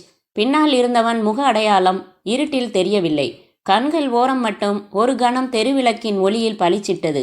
சிரித்தது வெள்ளைப்பட்டை போல தெரிந்தது. அந்த சிரிப்பில் ஹாஸ்யமில்லை, வெற்றி சிரிப்பு. என்னையா, எங்க ஆளு மேலே கேஸ் போடுறியாமே? உங்க ஆளு யாரியா? தெரியாத மாதிரி கேட்குறல்ல. டே நவாபு, பிடிச்சி சைஸ் பாடுறா. நவாபு என்று அழைக்கப்பட்டவன் பக்கவாட்டு இருளிலிருந்து வெளிப்பட்டு வசந்தின் கழுத்தை பிடிக்க பல்லவன் கணேஷை பின்புறத்திலிருந்து கத்திரி போட்டு நிறுத்தி மூச்சு திணறும் வரை அழுத்தி வெட்டி வெட்டி அவனை உதிர்த்தான். வசந்த் குரல் வலையில் பதிந்திருந்த விரல்களை விலக்க விரயமாக பிரயத்தனித்தான். என்னப்பா வேணும் உங்களுக்கு? பீடா போடுறியா? அசந்தர்ப்பமாக சொல்றியே. பீடானா வெத்தலை சுண்ணாம்பு இல்லாமல் வெறும் வாயில சிவப்பு வேணுமா கண்ணு? வேண்டாம் கண்ணா. அப்போ என்ன செய்கிற? கேஸை வித்ட்ரா வாங்குறேன். என்ன கணேசு? சரி, ஆளை விடு. வசந்த், வலி. வசந்த் சட்டென்று திரும்பி அவன் இடுப்பில் முழங்காலால் உதைக்க மர்மஸ்தானத்தில் பட்டுவிட்டது. இருமு கண்ணா, இருமு. அப்பதான் உள்ள போனது வெளியே வரும். அடிக்கிறியாடா என்று மற்றவன் கணேஷை புறக்கணித்து இவனிடம் வர கணேஷ் பின்பக்கத்திலிருந்து ஒரு உதைத்ததில் தடம் புரண்டு வசந்தின் காலடியில் விழ வசந்த் பூட்ஸ் காலால் அவன் காலில் மிதித்தான். ஐயோ என்று அவன் சுருள வசந்த் அவன் மயிரை பிடித்து தூக்கி, கண்ணா பீடா போடுறியா என்றான். போடு வாத்தியாரே, சிவப்பா இருக்கும் என்று தாடையில் அடித்ததில் பல் கலன்று துப்பினான்.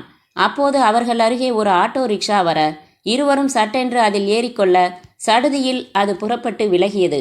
வசந்த் கீழே இருந்து கல் எடுத்து அதன் மேல் எரிந்தது படவில்லை. தாலி பீடாவா கொடுப்ப?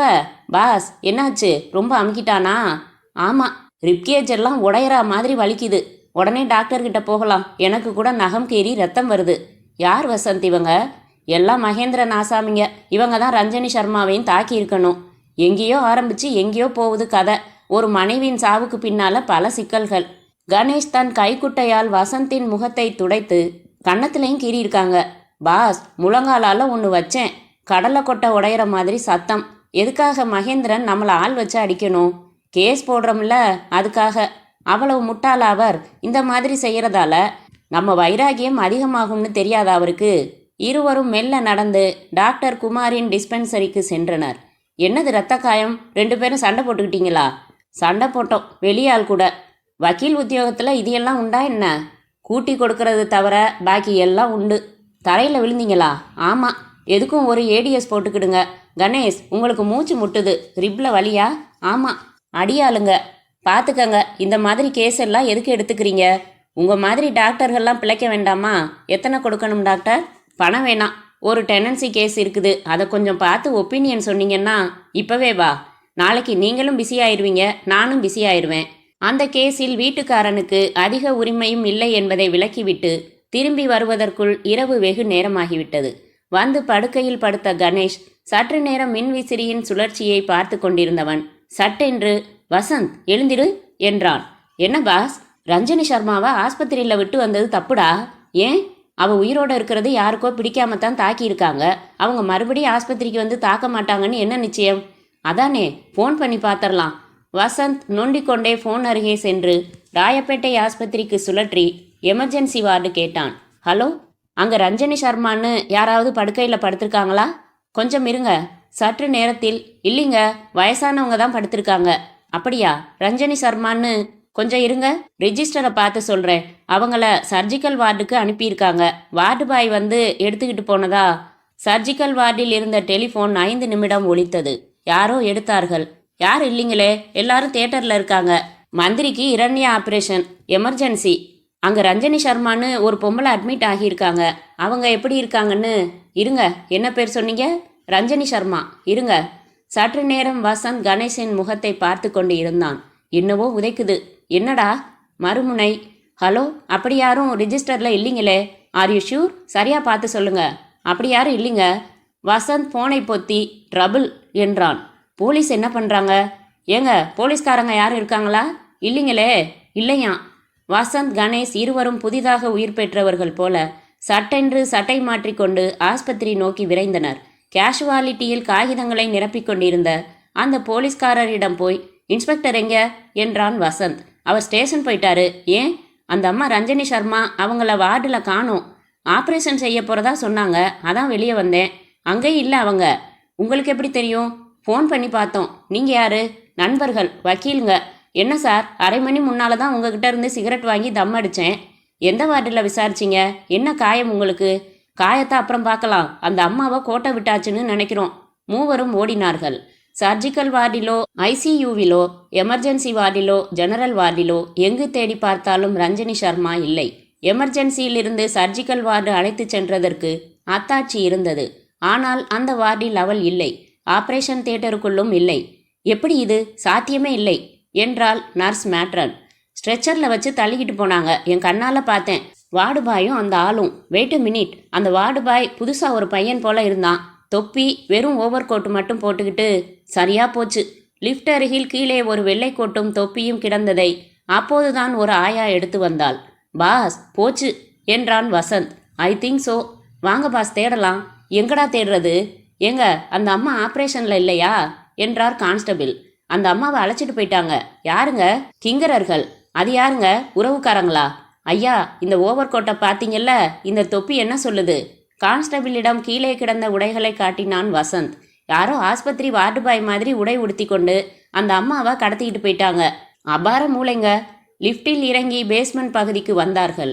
அங்கே விசாரித்ததில் ஒரு வேன் மாதிரி வந்ததுங்க. ஸ்ட்ரெச்சரில் வச்சு ஒரு அம்மாவை உள்ளே ஏற்றிக்கிட்டு. வேன்னா வெள்ளையா ஆம்புலன்ஸா? இல்லைங்க, மாருதி மாதிரி. நம்பர் கிம்பர் ஏதாவது? என்ன கலர்?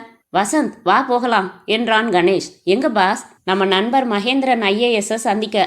அவர் தான் டெல்லி போயிருக்காரே. அவர் டெல்லி போகலன்னு எனக்கு சந்தேகம். அத்தியாயம் 9. அவர்கள் இருவரும் மகேந்திரனின் வீட்டை அடையும் போது நள்ளிரவு கடந்துவிட்டது. கணேஷ் வசந்திடம் லாங் நைட் என்றான். இன்னும் முடியவே இல்லை பாஸ், இப்பதான் ஆரம்பிக்குது. மகேந்திரன் வீட்டு கதவை தட்டிய போது சற்று நேரம் பதிலே இல்லை. ஓட்ட வழியா பாக்குறாங்க பாஸ், கண்ணை குத்தட்டுமா? யாரு? அப்பாவா தான் இருக்க முடியும். கதவு ஒரு கழித்து திறந்து என்ன வேணும் என்று கேட்டார் கோவிந்தராஜன். மிஸ்டர் மகேந்திரன், அவன் டில்லிக்கு போயிருக்கான்னு சொன்னேன்ல. அப்படியா? உங்களுக்கு போன்ல சொன்னா நம்பிக்கை இல்லையா? அப்படி இல்ல, உள்ள வரலாமா? இந்த அகாலத்திலையா? மணி என்ன ஆகுது? ரஞ்சனி சர்மா தாக்கப்பட்டா. யாரு? ரஞ்சனி சர்மா உங்க மகன் 2வதா கல்யாணம் செஞ்சுக்க போற பொண்ணு. உயிர் இருக்கா? தெரியல. ஏன்னா ரஞ்சனி சர்மாவை காணோம். ஏன்பா நட்ட நடு ராத்திரில இப்படி வந்து குழப்பற? இல்ல மாமா, நீங்க தான் குட்டைய ரொம்ப குழப்பி இருக்கீங்க. என்னவோ எல்லாம் காலையில பார்க்கலாம். எனக்கு தலை சுத்தல்.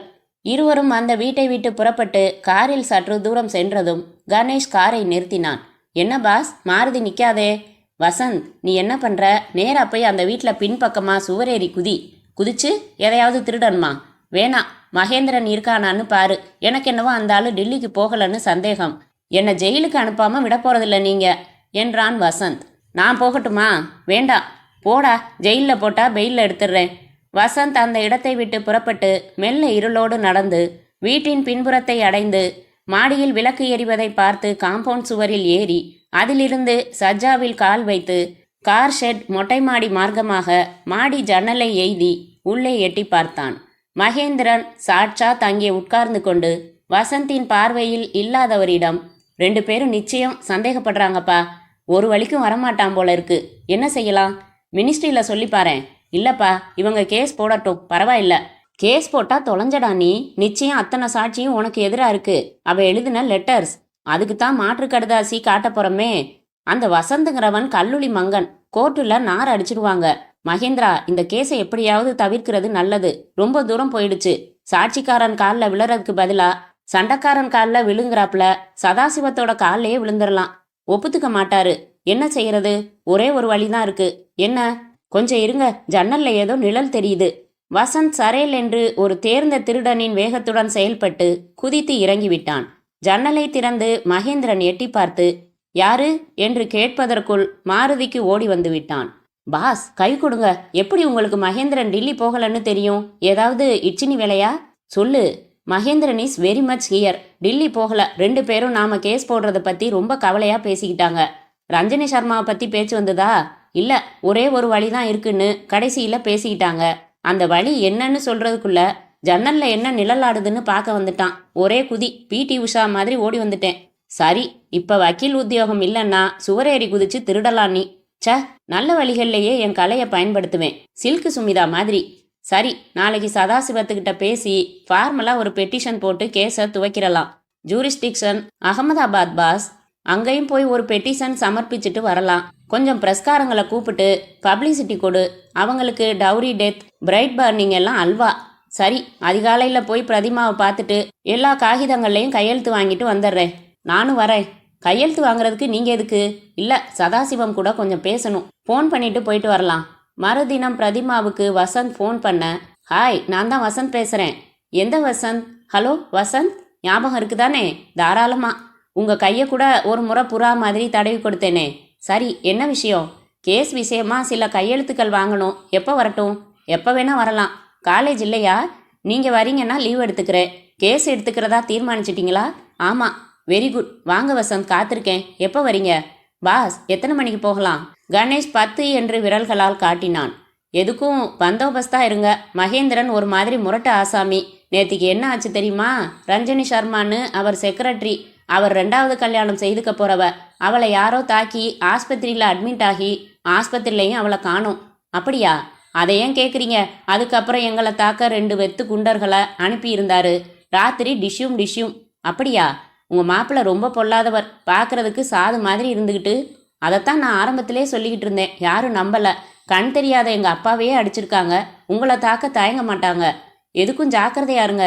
10 மணிக்கு வந்துருங்க. வச்சிருங்க. நிஜமாவே வச்சிருங்க. போடா, சி, வைடா போன என்று கணேஷ் அதட்ட வசந்த் தன் மார்பை தொட்டுக்கொண்டு, பாஸ், அந்த பொண்ணுக்கு நிஜமாவே என் மேலே காதல். No chance. பெட்டிஷனில் கையெழுத்து போட்ட கையோட ரெஜிஸ்ட்ரார் ஆஃபீஸுக்கு அழைச்சிட்டு போகலாமா? திறந்திருக்குமா? மடையா, உனக்கெல்லாம் ஜென்மத்தில் கல்யாணம் கிடையாது. அங்கங்கே சைட் அடிச்சுக்கிட்டு இரு. அதான் உன் விதி. ஏன் boss, you are not a marrying type. இந்த தடவை நிச்சயம் கல்யாணம்னு அன்னைக்கு கிளி ஜோசியம் சொன்னுச்சு. யாருக்குன்னு சொல்லலையே. இந்த பெட்டிஷனை பாரு, டிராஃப்ட் தான். வசந்த் அந்த மனுவின் மாதிரியை படித்து பார்த்தான். இப்பெல்லாம் கிரைம்ஸ் அகெயின்ஸ்ட் விம்னா தனியாகவே ஒரு எஸ்பி அம்மா இருக்காங்க. அவங்களுக்கும் ஒரு மனு போட்டுடலாம். அப்புறம் தொகுதி எம்எல்ஏ, சமூக நலத்துறை, முதல்ல போலீஸ் டிபார்ட்மெண்ட்டுக்கு. இன்ன தெருவில் வசிக்கும் சதாசிவமாகிற நான், என் முதல் மகள் Narayani Mahendran, wife of G Mahendran. Boss, அவர் என்ன உத்தியோகம் தெரியல, ஏதோ ஓஎஸ்டின்னாங்க. டிபார்ட்மெண்ட்டே நிழலா இருக்குது. மனுவுக்கு உரிய டிராஃப்ட் காகிதங்களை தயாரித்து கொண்டு கணேஷும் வசந்தும் புறப்பட மணி 9:45 ஆகிவிட்டது. பூந்தமல்லி ஹைரோடில் சிக்னலுக்கு அருகே ஒரு விபத்து ஏற்பட்டு போக்குவரத்து மோசமாக அடைப்பட்டிருந்தது. வாகனங்கள் விலகி பிரதிமாவின் வீட்டை அடைய 10:40 ஆகிவிட்டது. அத்தியாயம் 10. பூட்டியிருந்த கதவருகில் நின்று கொண்டு மோவாயை துடைத்து கணேஷ், இதுக்கு என்ன அர்த்தம் வசந்த் என்றான். பெரிய எழுத்துல ஆபத்து. பிரதிமாவையும் அவ அப்பாவையும் அடுத்தபடியாக கடத்திக்கிட்டு போயிருக்கானா? யாரு? கதாநாயகர் தான், மகேந்திரன் ஐஏஎஸ். இருக்கலாம் பாஸ். இப்ப கதை வசனம் முழுதும் புரியுது, பளிங்கு மாதிரி. என்ன? பிரதிமாவின் அக்கா நாராயணிய கொடுமைப்படுத்தி தற்கொலையோ கொலையோ ஆகியிருக்குது. கோவிந்தராஜன் மொழியே சரியில்லை. நாராயணியோட மரணத்துக்கு காரணம் நிச்சயம் மாப்பிள்ளை குடும்பம் தான். அதுல சந்தேகம் இல்லதானே? இல்ல, சொல்லு. ஆனா இந்த ரஞ்சனி சர்மா இவளை 2வது கல்யாணம் செஞ்சுக்க முயற்சித்திருக்கிறாரு. அவ முதல்ல ஒப்புக்கிட்டாலும் நாம கேஸ் போடுறோம்னு அவளுக்கு தயக்கம் ஏற்பட்டு மேற்கொண்டு விசாரிச்சிருக்கா. வசந்த் மூச்சு வாங்கி கொண்டான்.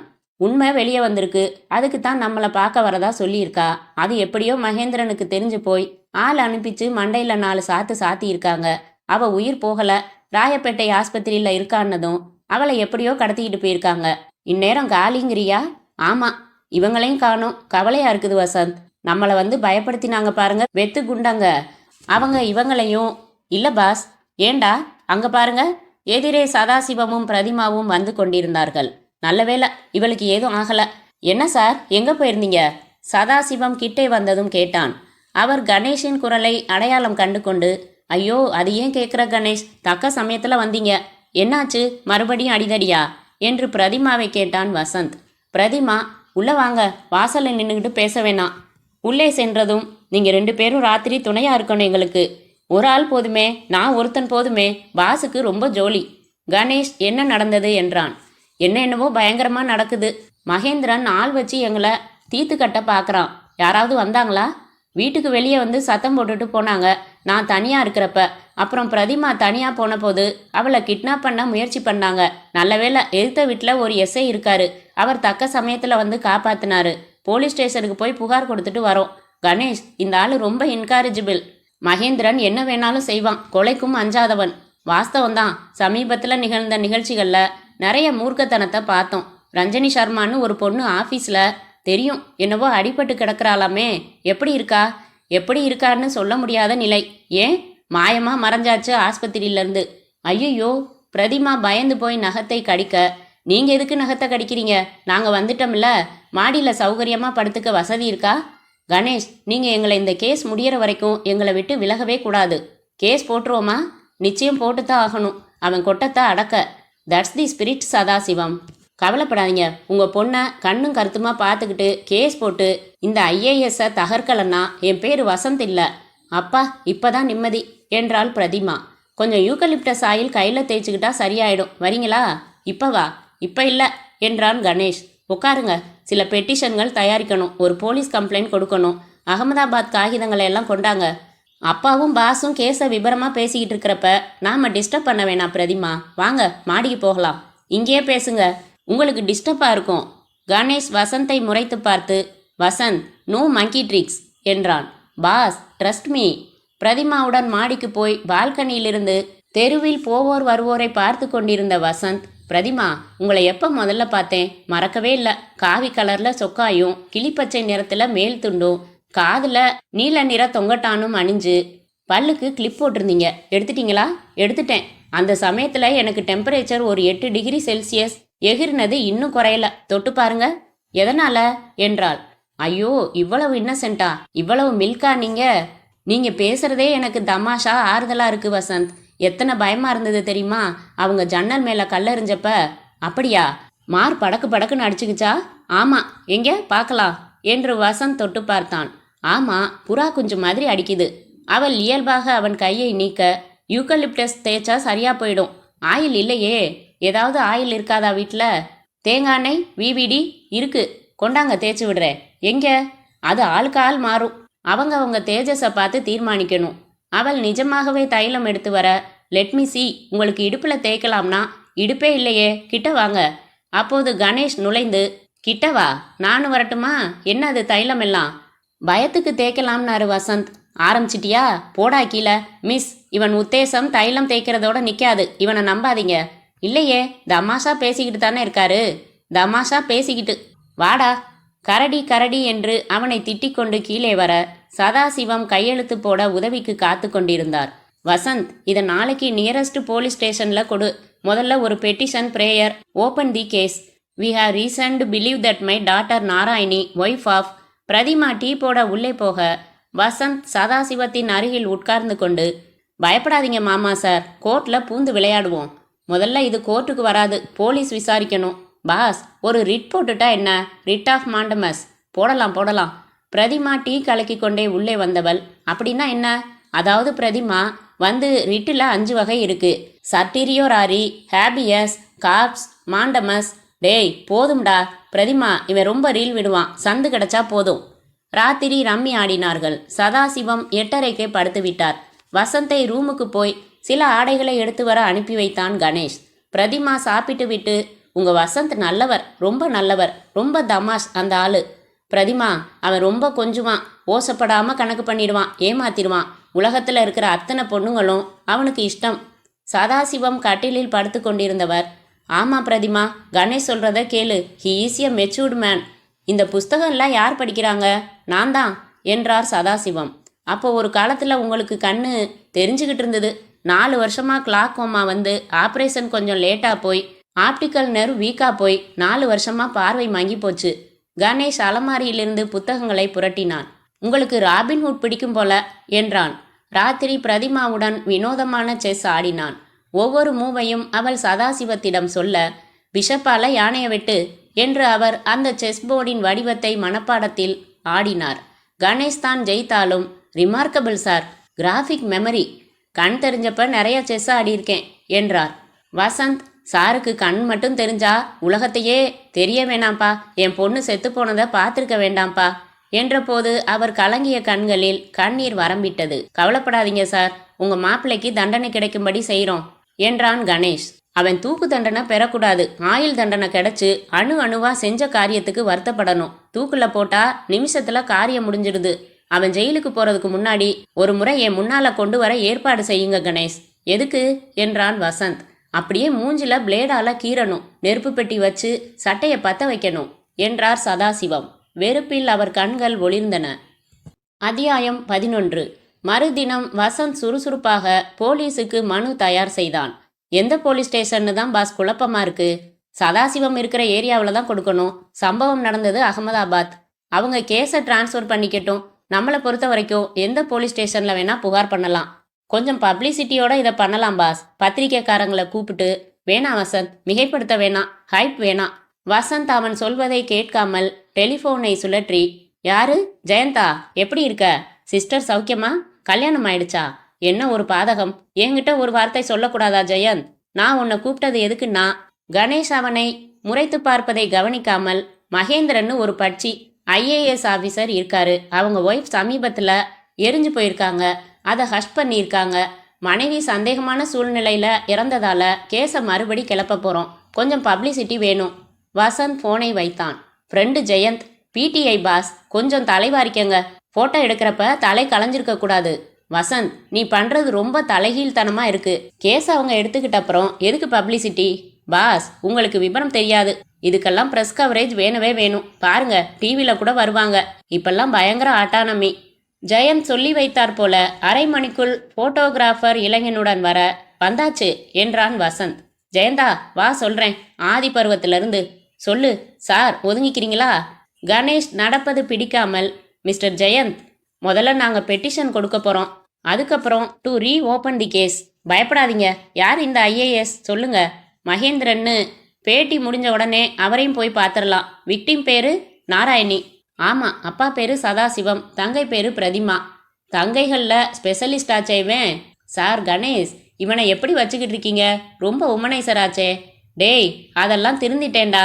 பெண்களையே ஒரு நாள் விட்டு ஒரு நாள் மறந்துட்டேன், திறந்துட்டேன். ஒரே ஒரு பெண் தான் கொஞ்சம் வாட்றா. நீ என்ன பண்ற? சதாசிவத்தை பேட்டி எடுக்கிறப்ப என் கூட வந்துரு, என்ன கூப்பிட்டுரு. என்ன? சரி. அவன் நோட்டு புத்தகத்தில் விவரமாக கிறுக்க ஆரம்பிக்க Ganesh, Vasanth, I am going. எங்க பாஸ்? வெளியே பேட்டியெல்லாம் முடிச்சுக்கிட்டு வா. ஆயாசத்துடன் புறப்பட்டான். கேஸ் அத்துமீறுகிறது. அதிகம் விளம்பரம் ஆரம்ப காலத்தில் கூடாது. எத்தனையோ விபரங்கள் சரிவர தெரியவில்லை. ரஞ்சனி சர்மா எங்கே? அவள் காணாமல் போனதை பற்றி ஒரு ரிப்போர்ட் கொடுக்க வேண்டாமா? யாராவது கொடுத்திருப்பார்கள். காவல் காத்த ஹெட் கான்ஸ்டபிள் பதிவு செய்திருக்கலாம். போலீஸ் நிலையத்தில் விசாரித்தால் என்ன? மெல்ல நடந்து காரின் சாவியை திறக்கும் முன் கொஞ்சம் யோசித்தான். மாருதியின் கதவில் உள் பட்டன் நின்று கொண்டிருந்தது. வரும்போது பூட்டியது ஞாபகம் வந்தது. யாரோ காரை திறந்திருக்கிறார்கள். சீட்டருகில் ஃப்ளோர் போர்டில் ஒரு பெட்டி போல வைத்திருந்தது. கணேஷுக்கு சகலமும் உயிர் பெற்று ஜாக்கிரதையானான். அந்த பெட்டியிலிருந்து ஒரு மின் இணைப்பு இருப்பதை பார்த்தான். இப்போது அவன் முழுதும் உஷாராகி காரை தொடக்கூட விருப்பமில்லாமல் மறுபடி உள்ளறைக்கு வந்தான். வசந்த், கொஞ்சம் வரியா? என்ன பாஸ்? கார்ல ஏதோ ஸ்ட்ரேஞ்ச் ஆப்ஜெக்ட் இருக்கு. அதற்குள் பேட்டி எடுத்த ஜெயந்த் போட்டோக்காரருடன் மோட்டார் சைக்கிளில் ஏறி செல்ல வசந்த் எட்டி பார்த்து, திஸ் இஸ் சீரியஸ். மகேந்திரன் கொலைக்கும் அஞ்ச மாட்டார் போல இருக்கு. பாஸ், நேரா இக்னிஷியனுக்கு கனெக்ஷன் இருக்கு. ஸ்விட்சை போட்டிருந்தா வெடிச்சிருக்கும். தப்பிச்சிங்க. மச்சம் தீர்க்காயுசு. வசந்த், பார்த்து பார்த்து. மெல்ல கதவை திறந்து லாவகமாக பிரித்து சீட்டருகில் வைத்திருந்த அந்த பார்சலை வெளியே எடுத்து அதை ஆராய்ந்தான்.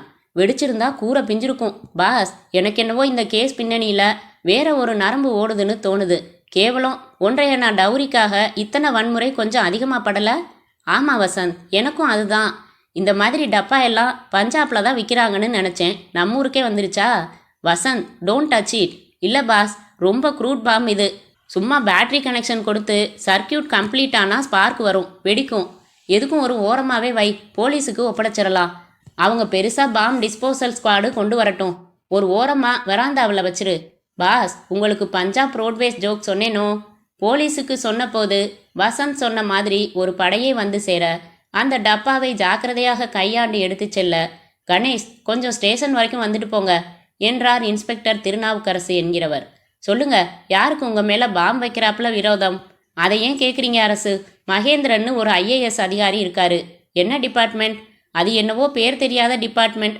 அவர் முதல் மனைவி இறந்ததா சந்தேகப்பட்டு ஒரு பெட்டிஷன் கொடுக்கறதா ஒப்புக்கிட்டு அதிலிருந்து வந்தது வினை. ராத்திரி ஆளுங்களை வச்சு அடிக்க முயற்சி.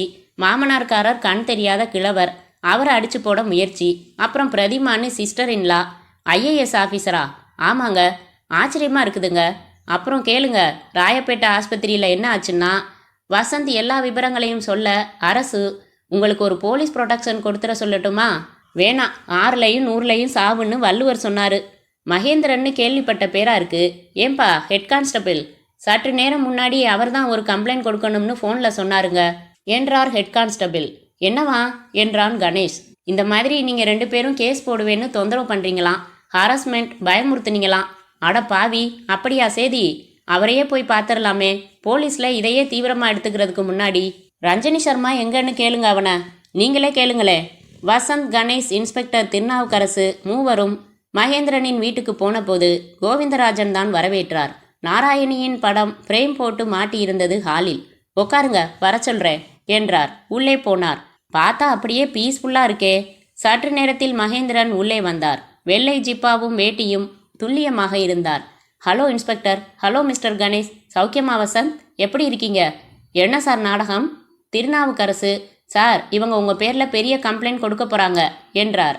அப்படியா, என்னவா என்றார் புன்னகையுடன். சார், பாசாங்க எதுவும் வேணாம். We are going to file a petition. உங்களை அப்படியே குடஞ்சி எடுத்துகிட்டு போகிறோம் என்றான் கணேஷ். எதுக்கு? உங்கள் மனைவி இறந்ததை கேஸை ரீஓப்பன் பண்ணுறதுக்கு. யாருக்காக கேஸ் போட போகிறீங்க? Who is the petitioner? Sadasivam, உங்கள் மாமனார். அப்புறம் பிரதிமா, உங்கள் சிஸ்டர் இன்லா. மகேந்திரன் இன்னமும் புன்னகை மாறாமல் இருந்தது கணேஷுக்கு வினோதமாகப்பட்டது. சதாசிவம், பிரதிமா, அப்படித்தானே? அப்பா, கொஞ்சம் அவங்கள கூப்பிடுறீங்களா? அப்போதுதான் அருகே கோவிந்தராஜனும் நின்று கொண்டிருப்பதை கவனித்தான். அவர் உள்ளே செல்ல சற்று நேரத்தில் சதாசிவமும் பிரதிமாவும் வந்து நிற்க, சொல்லுங்க சார். சதாசிவம் தெளிவாக, inspector, there has been a terrible misunderstanding. என் மாப்பிள்ளை மகேந்திரன் குற்றவாளியே இல்லை. அவர் மேலே சந்தேகப்பட்டது ரொம்ப தப்பு. நாங்கள் எதுவும் கேஸ் போட போகிறதில்ல. சார் அடிக்கி பயந்துக்கிட்டு சொல்கிறாரு. தனியாக கூப்பிட்டு கேளுங்க. ரஞ்சனி சர்மா கேளுங்க. வேர் இஸ் ஹி என்றான் வசந்த். காற்றே வாங்க என்றார் மகேந்திரன். அத்தியாயம் 12. ரஞ்சனி சர்மா உயிரோடு இருக்காங்களா என்றான் வசந்த் அசந்து போய். ஜேஜே ஹாஸ்பிட்டலில் ரூம் நம்பர் 8 ஸ்பெஷல் வார்டில் இருக்காங்க. வேகமாக குணமாயிட்டு இருக்காங்க. ரஞ்சனி சர்மா சாட்சாத் என்றார் மகேந்திரன் புன்னகை தவறாமல். வசந்த் கணேஷை பார்த்து, சார் ராயப்பேட்டை ஹாஸ்பிட்டல்ல இருந்து காணாம போயிடல, என்ன சொல்றீங்க? புரியுற மாதிரி சொல்லுங்க. மகேந்திரன் நிதானமாக, இன்ஸ்பெக்டர் நான் புரியுற மாதிரி சொல்றேன். நண்பர்கள் கொஞ்சம் அதிகமாக கற்பனை உள்ளவங்க. ரஞ்சனி சர்மான்னு எங்க ஆபீஸ் ஸ்டாப்ல ஒரு பெண் இருந்தா. அவளை யாரோ முகமில்லாத எதிரிகள் தாக்கி, யாரோ இல்ல சார் தான் தாக்கியிருப்பாரு. எங்களை அவசரமா கூப்பிட்டு அனுப்பி போய் பார்த்தா தாக்கல் ராயப்பேட்டை ஆஸ்பத்திரி. அந்த பொண்ணை நான் கல்யாணம் பண்ணிக்க போறேன். தாக்குவேனா? நான் செஞ்சது அவளை ராயப்பேட்டை ஆஸ்பத்திரியிலேருந்து அழைச்சிட்டு போய் பிரைவேட் நர்சிங் ஹோமில் சேர்த்தது தான். அதை இவங்க மிஸ்டேக் பண்ணிக்கிட்டு. இல்லை சதாசிவம், என்னங்கிறீங்க இப்போ? கணேஷ், வசந்த், என் மாப்பிள்ளையோட உண்மையான குணம் இப்போதான் தெரிஞ்சுது. என் பொண்ணு நாராயணி விபத்தில் தான் செத்துருக்கா. மாப்பிள்ளை காரணமே இல்லை, நிரபராதி. I was mistaken Ganesh. உங்கள் 2 பேருக்கும் தொந்தரவு கொடுத்ததுக்கு ரொம்ப சாரி. லீகல் அட்வைஸுக்கு என்ன ஃபீஸ் உண்டோ அதை வாங்கிக்கங்க. சபாஷ் என்று வசந்த் கை தட்டினான். இப்போ 2 பேரும் ஒரே கட்சியா? அதை எப்படி சார் ஓவர் நைட் மாறிட்டீங்க? மகேந்திரன் வாங்கிட்டாரா உங்களையும்? வசந்த் நாக்கு அடக்கி பேசுங்க. ஒரு கவர்மெண்ட் ஆஃபீஸரை இன்சல்ட் பண்ணுறீங்க. என்ன சார், எங்களை அடிச்சு போட ஆள் அனுப்பிச்சது நீங்கள் இல்லைங்கிறீங்க. நீங்கள் சொல்கிறதே புரியலை. சதாசிவம், வசந்த் ப்ளீஸ், கணேஷ் இந்த கேஸை தயவு செஞ்சு தொடர வேணாம்னு கேட்டுக்கிறேன் என்றார். அப்போ சுட்டி, பிரதிமா நீங்கள் என்ன சொல்கிறீங்க? அப்பா சொல்கிறபடி செஞ்சுருங்க வசந்த். எப்படி எல்லாரும் ஸ்விட்சு போட்டாப்புல மாறிட்டீங்க? ஏதோ ரட்சினி வேலை. மகேந்திரன் கங்க்ராட்ஸ். எங்கள் வாழ்நாள்லேயே இதை விட முட்டாளாக உணர்ந்ததே இல்லை நாங்கள். வாழ்த்துக்கள். கல்யாண கடுதாசியும் அனுப்புங்க. பிரதிமா, உங்களை சந்திச்சதுல சந்தோஷம். Inspector, sorry for the trouble. கோமாளித்தனமாக நடந்துக்கிட்டோம், சாரி. தேர்தலுக்கு முன்னால் வேட்பாளர் சொன்னாப்புல, எல்லாருக்கும் சாரி. வரோம். என்ன? மாருதி காரில் ஏறி சீறி புறப்பட்ட போது, என்ன பாஸ், குருவுக்கு நாமம் போட்டு கோபாலப்பெட்டியில் கை போட்டது போல என்ன ஆச்சு? கணேஷ் சிந்தனையில் இருந்தான். எங்கே போகிறோம்? அதுக்காவது பதில் உண்டா? சிம்பிளான கேள்வி. ரூமுக்கு தான், வேற எங்க? ஆத்து போகுது. ஒரு பீர் சாப்பிட்டாகணும். அதுக்கு முன்னாடி ஜேஜே ஆஸ்பத்திரிக்கு போ. என்ன விசேஷம்? ரஞ்சனி சர்மாவை ஒரு முறை பார்த்துட்டு போகலாம். எதுக்கு? சும்மா கேள்வி கேட்காத. கேஸ் ஒரு மாதிரி போகுது. இனிமே செல்லா காசு, பிரயோஜனம் இல்லை. விட்டுட்டு பேசாமல் ஒரு கல்யாணி பியர் குடிச்சிட்டு படுத்தா. வா வசந்த். ஜேஜே ஆஸ்பத்திரியில் ரிசப்ஷனில் விசாரித்ததில் ரஞ்சனி சர்மா ஸ்பெஷல் வார்டில் படுத்திருப்பதாக சொன்னார்கள். பார்க்க முடியுமா? சாரி சார், விசிட்டர்ஸ் ஸ்ட்ரிக்டாக அளவு இல்லைன்னு சொல்லியிருக்காங்க. யாரு? ஹஸ்பண்டு. முதலாவதா 2வதா? Sorry sir. வா வசந்த் என்றான் கணேஷ். ஆக சர்மா உயிரோட இருக்கா. அஜய் சர்மா, சேத்தன் சர்மா, ரஞ்சனி சர்மா. காரில் வீட்டுக்கு போய் கொண்டிருந்த போது கணேஷ் சட்டென்று, வசந்த் கன் வேணும் என்றான். கன்னா? ஆமாம். தோட்டா போட்டதா இல்லை வெத்தா? தோட்டா போட்டது. சுடுறதுக்கா? பின்ன எதுக்கு பிரயோகப்படுத்துவாங்க? பயப்படுத்துறதுக்கும் பாஸ். கணேஷ் வசந்தை பார்த்து, கில்லாடிடா, மனசில் இருக்கிறத எப்படியோ படிக்கிற. பாஸ், உங்கள் இதயம் கிளாஸ் கண்ணாடி. யாரை பயப்படுத்த போறீங்க? சொல்கிறேன். நான் சொல்லட்டுமா? யாரு? சதாசிவம். கணேஷ் மறுபடி முறைத்து பார்த்து, மேலே சொல்லு. அதுக்கு மேலே உங்கள் எண்ண ஓட்டங்களை தொடர முடியலை. Two fast. சதாசிவம் எதுக்காக மனசு மாறினாரு? பிரதிமாவை முதல்ல பயப்படுத்தி பார்க்கலாமே. என்கிட்ட விட்டுருங்க. போட்டு கன்னை வச்சு தொலைச்சிட்றேனே. உனக்கு வேற வேலை இருக்கு. என்ன? ரஞ்சனி சர்மாவை எப்படியாவது பார்க்கறது. உள்ள விட மாட்டேங்கிறாங்களே. நீ பூராத ஆஸ்பத்திரியாடா? என்ன செய்வியோ? ரஞ்சனி சர்மாவை பார்த்து அவள் நம்மக்கிட்ட என்ன சொல்ல வந்தாங்கிறத தெரிஞ்சுக்கணும். அவ்வளவுதானே. டன். ஜேஜே ஆஸ்பத்திரியில் மேரி குட்டின்னு யாராவது நர்ஸு இருந்தே ஆகணும். அவகிட்ட தேங்காய் பறிச்சுட்டா போச்சு. கணேஷுக்கு ரெகுலேஷன் ரிவால்வர் ஒன்று நண்பனிடம் பெற்று கொடுத்த பின் வசந்த் ஆஸ்பத்திரிக்கு போனான். ரொம்ப நாளாக இடது பக்கம் வலிங்க. மாடிப்படி ஏறினா மூச்சு வாங்குது. டாக்டர் இல்லையா என்றாள் அந்த நர்ஸ். டியூட்டி டாக்டர் இப்போ வராது. உங்கள் பேர் மேரியா? இல்லையா, ஓமனா. உங்களை பார்த்தா என் சிஸ்டர் ஓர்மை வராது. மலையாளம் அறியுமா? குறைச்சு. உங்கள் புஞ்சிரி இருக்கு பாருங்க, அந்த அளவுக்கு. அந்த பெண், ஏய் டியூட்டியில் இப்படியெல்லாம் சம்சாரிக்கக்கூடாது என்றாள். எப்படியாவது நீங்கள் தொட்டதிலேயே வலி பாதி போயிடுச்சு. டியூட்டி டாக்டர் எப்போ வரும்? இதப்போ வரும். யார் டியூட்டி டாக்டர்? சார்ட்டில் போட்டிருக்கு. சார்ட் எவட? அடுத்த முறியில். பார்க்கலாமோ? ஓ தாராளம், உங்கள் கண்ணை போல என்று சொல்லிவிட்டு சார்ட்டை பார்க்க போன வசந்த் நழுவி மாடிப்படிகளில் விருட்டென்று ஏறி ஸ்பெஷல் வார்டு விசாரித்து 8ஆம் நம்பர் அறைக்கு 1 நிமிஷத்தில் வந்துவிட்டான். பிசிஷன்ஸ் ரெஸ்ட் ரூம் என்று பார்த்தான். அதில் மாட்டியிருந்த ஸ்டெத்தையும் பார்த்தான். டாக்டர் வசந்த் உள்ளே நுழைந்து டியூட்டியில் இருந்த நர்ஸை பார்த்து, பேஷண்ட் இஸ் ஸ்லீப்பிங்கா கேட்டான். Yes doctor. பிபி எடுத்தீங்களா? எடுத்தோம். மறுபடி எடுக்கணும். எழுப்புங்க. டாக்டர் எழுப்பக்கூடாதுன்னு நான் சொல்கிறேன், எழுப்புங்க. சிஸ்டர் தயக்கத்துடன் ரஞ்சனி சர்மாவை எழுப்ப அவள் கண் விழித்தாள். ஹலோ, எப்படி இருக்கீங்க? சிஸ்டர் பிபி எடுத்து வர சென்றாள். அவளுக்கு நேரம் ஆயிற்று வசந்தை அடையாளம் கண்டு கொள்ள. வசந்த், நீங்க எப்படி? அதெல்லாம் அப்புறம். Sharma, are you in danger? ஆமா என்றாள். யார்கிட்ட இருந்து? மகேந்திரன் தானே? இல்ல, பின்ன யாரு? அவன் சொல்லி முடிப்பதற்குள், சிஸ்டர் என் ஸ்டெத்தை பார்த்தீங்களா என்று உள்ளே வந்த நிஜ டாக்டர், ஹலோ, யார் இது? செக்யூரிட்டியை கூப்பிடுங்க சிஸ்டர் என்று சொல்ல, வசந்த், டாக்டர் வாங்க, நான் ரஞ்சனியோட கசின். How is she? நீங்க டாக்டரா? ஆமா, ஹார்ட் சர்ஜன். எப்படி இருக்கா? பல்மனரி இடிமா போல இருக்கே. பல்மனரி இடிமாவா? யார் சொன்னது? சரியா பாருங்க doctor. Will you leave us alone? செஸ்ட்டை எக்ஸாமின் பண்ணணும். உங்க ஸ்டெத் எங்க? தொலைச்சிட்டிங்களா? ரெஸ்ட் ரூம்ல வச்சிருந்தேன். பாத்ரூம் போயிருந்தேன், காணோம். ஏதாவது அடையாளம்? இதே போலத்தான், பச்சை கலர். எக்ஸ்கியூஸ் மீ என்று அவர் செல்ல, வசந்த் மறுபடி, சொல்லுங்க ரஞ்சனி, யார் உங்களை துன்பப்படுத்துறது? மகேந்திரன் தானே? இல்ல, பின்ன தாத்தா. வசந்த், யாரு தாத்தா என்பதற்குள் ஓமனா உள்ளே வந்தாள். அத்தியாயம் 13. இதோ இந்த ஆளு தான் அவுட் பேஷண்டா உள்ள வந்து என்று நர்ஸு ஓமனா உதடு துடிக்க சொல்ல, யாரா நீ? போலீஸ் என்றான் வசந்த். சாரி, யார் சார் நீங்க? ஒரு கேஸை விசாரிக்க. இவர் போலீஸ் இல்ல, லாயர் என்றாள் ரஞ்சனி சர்மா. போச்சு, காலை வாரி விடுறீங்களே. போலீஸுக்கே ஃபோன் பண்ணிட்டா போச்சு என்று டியூட்டி டாக்டர் போனை எடுத்தார். அதுக்கெல்லாம் தேவை இருக்காது. நானே அங்கதான் பொடிநடையா போயிட்டு இருக்கேன். ஹலோ, போலீஸ் ஸ்டேஷனா? அதுக்கெல்லாம் தேவையில்லைன்னா சின்ன குழந்தை மாதிரி பிடிவாதம் பிடிக்கிறீங்களே. வசந்த் சந்தர்ப்பம் பார்த்து நழுவ விரும்ப, எங்க போறது என்றாள் ஓமனா. வா, என்னை பிடிச்சு பாரு. போகாம தடுத்து பாரு ஓமனா. கிட்ட வந்தா சவுட்டும். ஐயோ டாக்டர், யாரு? டேய் இங்க வா. டேய் கீன்னெல்லாம் கூப்பிடாதீங்க. நான் என்ன தப்பு செஞ்சேன்? விசிட்டர்ஸ் பாஸ் இல்லாம நுழைஞ்சேன், அவ்வளவுதானே. டாக்டர் அவன் கையை பிடிக்க வந்ததை முரட்டுத்தனமாக தள்ளினான். Don't touch me. கொலை கேஸை விசாரிச்சுக்கிட்டு இருக்கோம். ரஞ்சனி, அப்புறம் உங்களை வந்து சந்திக்கிறேன். ஏதாவதுன்னா இந்த ஃபோன் நம்பருக்கு கால் போடுங்க. வசந்த் நழுவ ஆர்டர்லி அவனை பிடிக்க முயற்சிக்க வந்தான். நின்று அவனை காட்டமாக முறைக்க அவன் தயங்கினான். மரியாதை கெட்டு போயிடும் என்று நிதானமாகவே நடந்து சென்றான். சும்மா தடாலடி பண்ணிட்டு வந்துட்டேன் பாஸ் என்றான் கணேஷிடம். ஆமா, நீங்க போன காரியம் என்ன ஆச்சு? ரொம்ப இன்ட்ரிக்கிங். என்ன? சதாசிவத்தை பார்க்க போனேன்னா எல்லாம் வராந்தாவில் நாற்காலிகளை போட்டுக்கிட்டு சதாசிவம், பிரதிமா, ஐஏஎஸ், கோவிந்து எல்லாரும் சியர்ஸ் சியர்ஸ்னு செலிப்ரேட் பண்ணிக்கிட்டு இருக்காங்க.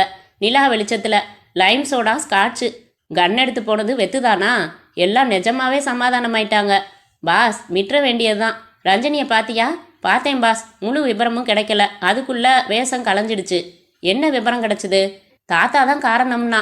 தாத்தாவா? யாரு? யாரை சொல்றான்னு கேட்கறதுக்குள்ள ஓமனா குலுங்க வந்தாச்சு. ஓமனாவா? யார் அது? நர்ஸு. ஏண்டா, நான் உன்னை நர்ஸு பேர் கேட்கவா அனுப்பிச்சேன்? அத்தகவல் தான் உருப்படியாக தெரிஞ்சுது. தாத்தாவா? கோவிந்தராஜனை சொல்கிறாளோ? இருக்கலாம். என்னவோ அவர் மொழியே சரியில்லை. மொத்தத்தில் எல்லாரும் ஒரு கட்சியாக சேர்ந்துட்டதுக்கப்புறம் நாம் எதுக்கு மண்ணாடணும்? அதானே, வாங்க கிளப்புக்கு ஒரு கை ரம்மி ஆடிட்டு தோத்துட்டு வரலாம். வசந்தும் கணேஷும் காரில் கிளப்புக்கு போகையில் கணேஷ் சிந்தனை வசமாக இருந்தான். பாஸ், டென்டிஸ்ட் ஜோக் சொல்லட்டுமா? வேணாம், ரொம்ப கடுப்பாக இருக்கீங்க போல. வசந்த், நான் சதாசிவம் கூட செஸ் ஆடினேனே, ஞாபகம் இருக்கா? என்னைக்கு? நான் இல்லைன்னு நினைக்கிறேன். பிரதிமா கூட போயிட்டேன். அந்த ஆட்டத்தில் ஒன்று கவனிச்சேன். என்ன? கணேஷ் மௌனமாகிவிட்டான். என்ன பாஸ், நான் உண்டா இல்லையா? கணேஷ் தொடர்ந்து, அந்த புத்தகத்தில் கையெழுத்து போட்டிருந்த தேதி. எந்த புத்தகத்தில்? எந்த கையெழுத்து? சதாசிவம். நோ. என்ன சொல்கிறீங்க? ஒரு இளவும் புரியல. காரை திருப்பு. எதுக்கு? சதாசிவத்தை பார்க்கணும். எதுக்கு? பிரதிமாவை பார்க்கணும். வசந்த் காரை திருப்பி சதாசிவத்தின் வீட்டுக்கு சென்றபோது அவர்கள் இன்னமும் வாசல் வராந்தாவில் வெளிச்சத்தில் உட்கார்ந்து உற்சாகமாக பேசிக்கொண்டிருந்தார்கள். வசந்த் காரை முதலிலேயே அணைத்து கதவை மெல்ல சாத்திவிட்டு அருகே வந்தார்கள். Hello, may we join you? திடுக்கிட்டு திரும்பி பார்த்தார்கள். உடனே மௌனம் நிலவ, பிரதிமாதான் ஷூர், ஒய் நாட் என்றாள். வசந்த் காலி நாற்காலியை இழுத்து போட்டுவிட்டு, என்ன சார், எல்லாரும் சேர்ந்துக்கிட்டு பாச கடுப்பாக்கிட்டீங்க? கணேஷ் ஓரமாக நின்று கொண்டிருக்க மகேந்திரன் அருகில் பிரதிமா உட்கார்ந்து கொண்டு அவளிடம் அவர் கைரேகை காட்டிக் கொண்டிருந்தார். உட்காருங்க கணேஷ் என்றார் மகேந்திரன். இருக்கட்டும், உங்கள் ப்ரொஃபஷனல் செலவுகள் எல்லாம் எத்தனை ஆச்சுன்னு சொன்னால் கணக்கு போட்டு கொடுத்துருவோம். கணேஷ் சிரித்தான். சாரி, அப்பா உங்களுக்கு ட்ரபிள் கொடுத்துட்டாருல்ல என்றாள் பிரதிமா. பரவாயில்ல என்றான் வசந்த். மகேந்திரன், என்னை பற்றி உங்ககிட்ட ஒரு கெட்ட அபிப்பிராயத்தை ஏற்படுத்தி எல்லாம் ஏன் தப்பு. மாப்பிள்ளை தங்கம்னா தங்கம். மகேந்திரன் என்னை மன்னிச்சேன்னு இன்னும் சொல்லலையே. அப்பா அவர்தான் பரவாயில்லைன்னு பலமுறை சொல்லிட்டார்ப்பா. நான் ஒரு மடையன் என்று தலையில் அடித்து கொண்டார். கணேஷ், இன்னைக்கு நியூஸ் பேப்பர் இருக்குதுங்களா என்றான். என்ன? மகேந்திரனை பற்றி உங்களை பற்றி எல்லாம் செய்தி வந்திருக்கே. என்ன பேப்பரில்? எக்ஸ்பிரஸ் தானே. அதில் என்ன வந்தது? மகேந்திரனை பற்றி பிடிஐ ரிப்போர்ட் வந்திருக்கு. நீங்கள் படிக்கலையா சதாசிவம் சார்? பிரதிமா இதற்குள் அதை எடுத்து கொண்டு வர அதை சதாசிவம், முதல் பக்கத்திலே கொட்டையா தலைப்பு செய்தி வந்திருக்கே சதாசிவம், உங்கள் பேரும் வந்திருக்கு. சதாசிவம் எங்கே பார்க்கலாம் என்றார். அதை பிடுங்கி கொண்டார். சதாசிவம் அந்த செய்தித்தாளை எடுத்து பார்க்க கணேஷ், மிஸ்டர் சதாசிவம், கண் தெரியாதவர் எப்படி இவ்வளவு ஆர்வமாக பேப்பர் படிக்கிறீங்க? சதாசிவம் திடுக்கிட்டு, பிரதிமா படிச்சு சொல்லு என்றார். பிரதிமாவும், அப்பா எப்படி நீங்க என்று ஆச்சரியப்பட்டாள். இப்பெல்லாம் சுமாரா தெரிய ஆரம்பிச்சிடுச்சுமா. உங்ககிட்ட சொல்லலையா? சார், உங்களுக்கு எப்பவுமே கண் நல்லாவே தெரியவே தெரியும்னு எனக்கு ஒரு சம்சயம் என்றான் கணேஷ். சேச்ச, என்னப்பா நீ எதுக்கு பொய் சொல்றீங்க என்று வசந்த் சட்டென்று நாற்காலியை எடுத்து அவர் மேல் ஓங்க சதாசிவம் சட்டென்று தலைத்து கொண்டார். கண் தெரியாதவர் எப்படி இப்படி பதுங்குறீங்க? கொரில்லா மாதிரி, அதுவும் ராத்திரியில. அதானே என்றான் கணேஷ். சொன்னேனே, இப்பெல்லாம் நல்லாவே தெரியறது. பிரதிமா, அப்பா எதையாவது என்கிட்ட இருந்து எல்லாரும் மறைக்கிறீங்களா? இல்லைம்மா, அபத்தம். அப்படி இருந்தால் சொல்லிடுங்கப்பா. என்ன அத்திம்பேர்? எனக்கு எதுவும் தெரியாதுமா. கேஸுன்னாங்க, கேஸு இல்லைன்னாங்க, அவ்வளவுதான். வசந்த், நீங்களாவது இங்கே என்ன நடக்குதுன்னு சொல்லுவீங்களா என்றாள் பிரதிமா. அவள் கண்களில் சந்தேகம் தெரிந்தது. வசந்த், எங்களுக்கு தெரிஞ்சா உங்களுக்கு சொல்லலாம். தெரியலையே. உங்க கேஸே ஏதோ அப்செட் ட்ராமா மாதிரி இருக்கே. பாஸுக்கு தெரியறாப்புல இருக்கு, ஆனால் சரியா சொல்ல மாட்டாரு. ரொம்ப அமுக்குனி. சதாசிவம், கேஸ் எல்லாம் முடிஞ்சு போச்சுமா பிரதிமா, இப்போ போட்டு உழப்பாத. கணேஷ் சதாசிவத்தையே பார்த்து கொண்டிருந்தான். கொஞ்சம் கொஞ்சமா புரியுது சார் என்றான். சதாசிவம் மகேந்திரன் இருவரும் ஒருவரை ஒருவர் பார்த்து கொண்டு, என்ன சொல்றீங்க கணேஷ்? முதல்ல இருந்தே கதை வேறதானே. நாராயணி மறைஞ்சதை பற்றி கேஸ் போடுறதை விட போடுறதா பயமுறுத்துறது தான் முக்கியம்னு படுது. அதுக்காகத்தான் எங்கள் 2 பேரையும் அணுகி நீங்கள் சொல்கிறது அர்த்தமாகல. மகேந்திரன் எழுந்து, காலையில் ஆஃபீஸ் போகணும், அப்புறம் இதை பற்றி சாவகாசமாக பேசலாம். கணேஷ் மகேந்திரனை பார்த்து கொண்டே, என்ன ஆஃபீஸ் சார் உங்களுது? என் நேம்லெஸ் ஆஃபீஸ் கணேஷ், ஹோம் மினிஸ்ட்ரியை சேர்ந்தது. அதானே பார்த்தேன் என்றான் கணேஷ். அத்தியாயம் 14. கணேஷை மகேந்திரனும் சதாசிவமும் மாறி மாறி பார்த்தார்கள். சொல்லுங்க சார், என்னத்த சொல்றது? ஆதியோட அந்தமா எல்லாத்தையும் சொல்லிட்டா விட்டுருவோம். இல்ல பாஸ் பிடிச்சார்னா உடம்பு பிடி, கண்டுபிடிக்காம விட மாட்டாரு. இதுல கண்டுபிடிக்க என்ன இருக்கு கணேஷ் என்றார் மகேந்திரன். ரொம்ப சிம்பிளான கேஸ். நாராயணி விபத்துல செத்து போனது என்னவோ சதாசிவத்துக்கு சம்மதம் இல்ல. என் பேர்ல சந்தேகம் வந்து உங்களை கூப்பிட்டு கேஸ் போட சொன்னாரு. இப்போ உண்மையை தெரிஞ்சுக்கிட்ட அப்புறம் கேஸை வாபஸ் வாங்கிட்டாரு. அவ்வளவுதான். எல்லாம் சரிதான். அதுக்காக சார் எதுக்காக கண் தெரியாத மாதிரி பாவனை பண்ணணும்? எனக்கு நிஜமாவே கண் சரியா தெரியல கணேஷ், வைத்தியம் பார்த்துக்கிட்டு இருக்கேன், சொன்னா நம்புங்க. பிரதிமா, நீங்க என்ன சொல்றீங்க? உங்க அப்பா பேப்பர் படிக்கிறத பார்த்து அதிர்ச்சி அடைஞ்சிட்டீங்களே. பிரதிமா தன் தந்தையை பார்த்து, எனக்கு குழப்பமாவே இருக்குது கணேஷ். அப்பா எதுக்காக கண் தெரியாத மாதிரி நடிக்கணும்? அதுக்கு காரணம் இல்லாத வரையில அவர் சொல்றத நம்பத்தான் வேணும் இல்லையா? சதாசிவம் பிரதிமாவை பார்த்து, பிரதிமா, எனக்கு கண் குறையா தெரிஞ்சாலும் உன்னோட சிம்பத்திக்காக கண் தெரியாத மாதிரி மிகைப்படுத்தினேன். அதை நான் நம்ப தயாரில்லப்பா. மேலும் கேளுங்க மிஸ்டர் மகேந்திரன், நீங்க ரஞ்சனி சர்மாங்கிற பொண்ணை கல்யாணம் பண்ணிக்க போறது வாஸ்தவம் தானே? ஆமா. அந்த பொண்ணு எங்ககிட்ட ஏதோ சொல்ல முயற்சி பண்ண போய் அவளை சொல்ல விடாம தொடர்ந்து யாரோ தாக்கிக்கிட்டு இருக்காங்க. இப்போ கூட ஜே ஆஸ்பத்திரியில இருக்காங்க. அவளையே கேட்கலாமே. கேட்டேன், தாத்தான்னா. 2 தாத்தா இருக்காங்க, கோவிந்தராஜன், சதாசிவம். உங்க 2 பேர்ல யார் யார் சூத்திரதாரி? சதாசிவமும் கோவிந்தராஜனும் ஒருவரை ஒருவர் பார்த்து கொண்டு, நீங்க என்ன சொல்றீங்கன்னே புரியல என்றார். மகேந்திரா, உனக்கு ஏதாவது புரியுதா? கணேஷ் மகேந்திரனையே பார்த்து கொண்டிருக்க அவர், Ganesh, what's in your mind? கொஞ்சம் புரியும்படியா சொன்னீங்கன்னா அது ஒரு விதத்துல அதீதமான கற்பனையா இருந்தாலும் கேட்க தயாராயிருக்கும். அதான் பரவாயில்ல, சொல்லுங்க என்றார் சதாசிவம். கணேஷ் ஒருமுறை வசந்தை பார்த்து, என்ன வசந்த், சொல்லிடலாமா? விடலாம் பாஸ், சொல்லிடு. ஐயோ, எனக்கு உங்க மனசுல இருக்கிறதுல பாதி அம்பேல். கணேஷ், சதாசிவம், எல்லாமே உங்க திட்டம்னு வச்சுக்கலாமே என்றான். என்ன திட்டம்?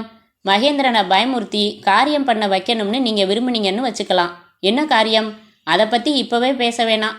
ஏதோ ஒரு காரியம், அதை செய்யறதுக்கு மகேந்திரனை அடிபணிய வைக்கணும்னா அவர் மேலே ஏதாவது புகார் லிட்டிகேஷன் கொண்டு வரதா சொல்லிட்டு காம்ப்ரமைஸ் வர்றதுக்கு கண்டிஷனா மகேந்திரனும் சதாசிவமும் ஒருவரை ஒருவர் பார்த்து கொள்ள, சொல்லுங்க, சுவாரஸ்யமா இருக்கு. கற்பனை இல்ல, நாராயணி இறந்தது சந்தேகமான சூழ்நிலையில. அதனால எங்களை போல கிளவர் லாயர்ஸ் 2 பேரை வச்சு நிறைய பப்ளிசிட்டி கொடுத்து கேஸ் போட வச்சா மகேந்திரன் சொல்றதுக்கு சம்மதிக்கலாம் இல்லையா? என்ன சொல்றதுக்கு சம்மதிக்கணும்? ஏதாவது அவர் உத்தியோகம் சம்பந்தப்பட்ட சமாச்சாரம்னு வச்சுக்கோங்க. மகேந்திரன், ரொம்ப சுவாரஸ்யமான விஷயம். ஆனா என்கிட்ட ஏதும் அப்படிப்பட்ட சென்சிட்டிவ் சமாச்சாரம் எதுவும் இல்லை. விலை போகக்கூடிய ரகசியம். அப்படி என்ன ஒரு ரெவென்யூ ஆஃபீஸர்கிட்ட இருக்க முடியும்? மிஸ்டர் மகேந்திரன், நீங்க இப்ப இருக்கிற டிபார்ட்மெண்ட் பேர் என்ன? எதுக்கு? பெயர் இல்லாத முகமரியாதை இலாகான்னு சொன்னீங்கல்ல? இன்டெலிஜென்ஸ் சம்பந்தப்பட்டது. என்ன இன்டெலிஜென்ஸ்? மன்னிக்கணும், அதை நான் யார்கிட்டையும் சொல்லக்கூடாது. பரவாயில்ல என்றான் கணேஷ். இப்ப நீங்க சொல்லாட்டாலும் வசந்த் கண்டுபிடிச்சிருவான் ஒரு நாளைக்குள்ள. என்னப்பா என்னென்னவோ பேத்துற என்றார் சதாசிவம். பேத்தல் இல்லை சார், எல்லாமே பொருந்துது. இத்தனை நாள் வரைக்கும் மாப்பிள்ளைய கண்டா அத்தனை வெறுப்பா இருந்தவர் எப்படி திடீர்னு மனசு மாறி முந்திரி பருப்பு சாப்பிட்றீங்க கூட என்றான் வசந்த். சமாதானமா போயிட்டோம். குற்றச்சாட்டு தப்புன்னு உணர்ந்தாச்சுன்னு சொன்னேனே, எப்படி திடீர்னு மாறி போச்சு? ஏதாவது சம்பவம் இருக்க வேணுமா இல்லையா? அப்படி ஏதும் இல்லை. நான் சொல்லட்டுமா? மகேந்திரன் நீங்க சொன்னதுக்கு சம்மதிச்சிட்டாரு. என்ன சொன்னேன்? ஏதாவது கேட்டதை கொடுக்க, நீங்க கேட்டதை கொடுக்க. பிரதிமா குறுக்கிட்டு, வசந்த் நீங்களாவது கொஞ்சம் புரியும்படியா சொல்லக்கூடாதா? வசந்த் இப்போது கணேஷின் சிந்தனை தொடரை பிடித்து விட்டான். பாஸ் இருங்க, நான் டிவியில் நிரோத் விளம்பரம் மாதிரி விளக்கமாக சொல்லிடுறேன். பிரதிமா, உங்க அப்பாவுக்கு நிஜமாவே கேஸ் போட இஷ்டம் இல்லை. அவருக்கு மகேந்திரன் கிட்ட இருந்து அலுவலக ரகசியங்கள் தேவைப்படுது. யாரோ அதுக்கு நல்ல விலை கொடுக்கறதா பேரம் பேசியிருக்காங்க. அதுக்காக மகேந்திரனை எப்படி சம்மதிக்க வைக்கிறது? அதுக்கு உங்க அக்கா கேஸ் அகப்பட்டது. அதை வச்சு பயமுறுத்தி அவர் ரெப்புடேஷன் கேரியர், 2வது கல்யாணம் எல்லாமே கலைஞ்சு போகக்கூடிய சூழ்நிலையை ஏற்படுத்தி கேஸ் போடுவேன்னு பயப்படுத்தி எங்க மாதிரி 2 குடுமி அகப்பட்டோம். எங்களை வச்சு கேஸ் ரொம்ப தீவிரமாகி தோத்து போயிடுங்கிற சூழ்நிலையில அவர் பப்ளிசிட்டியை விரும்பாம அந்த பயத்துல மகேந்திரன் சம்மதிச்சிருக்காருன்னு வச்சுக்க.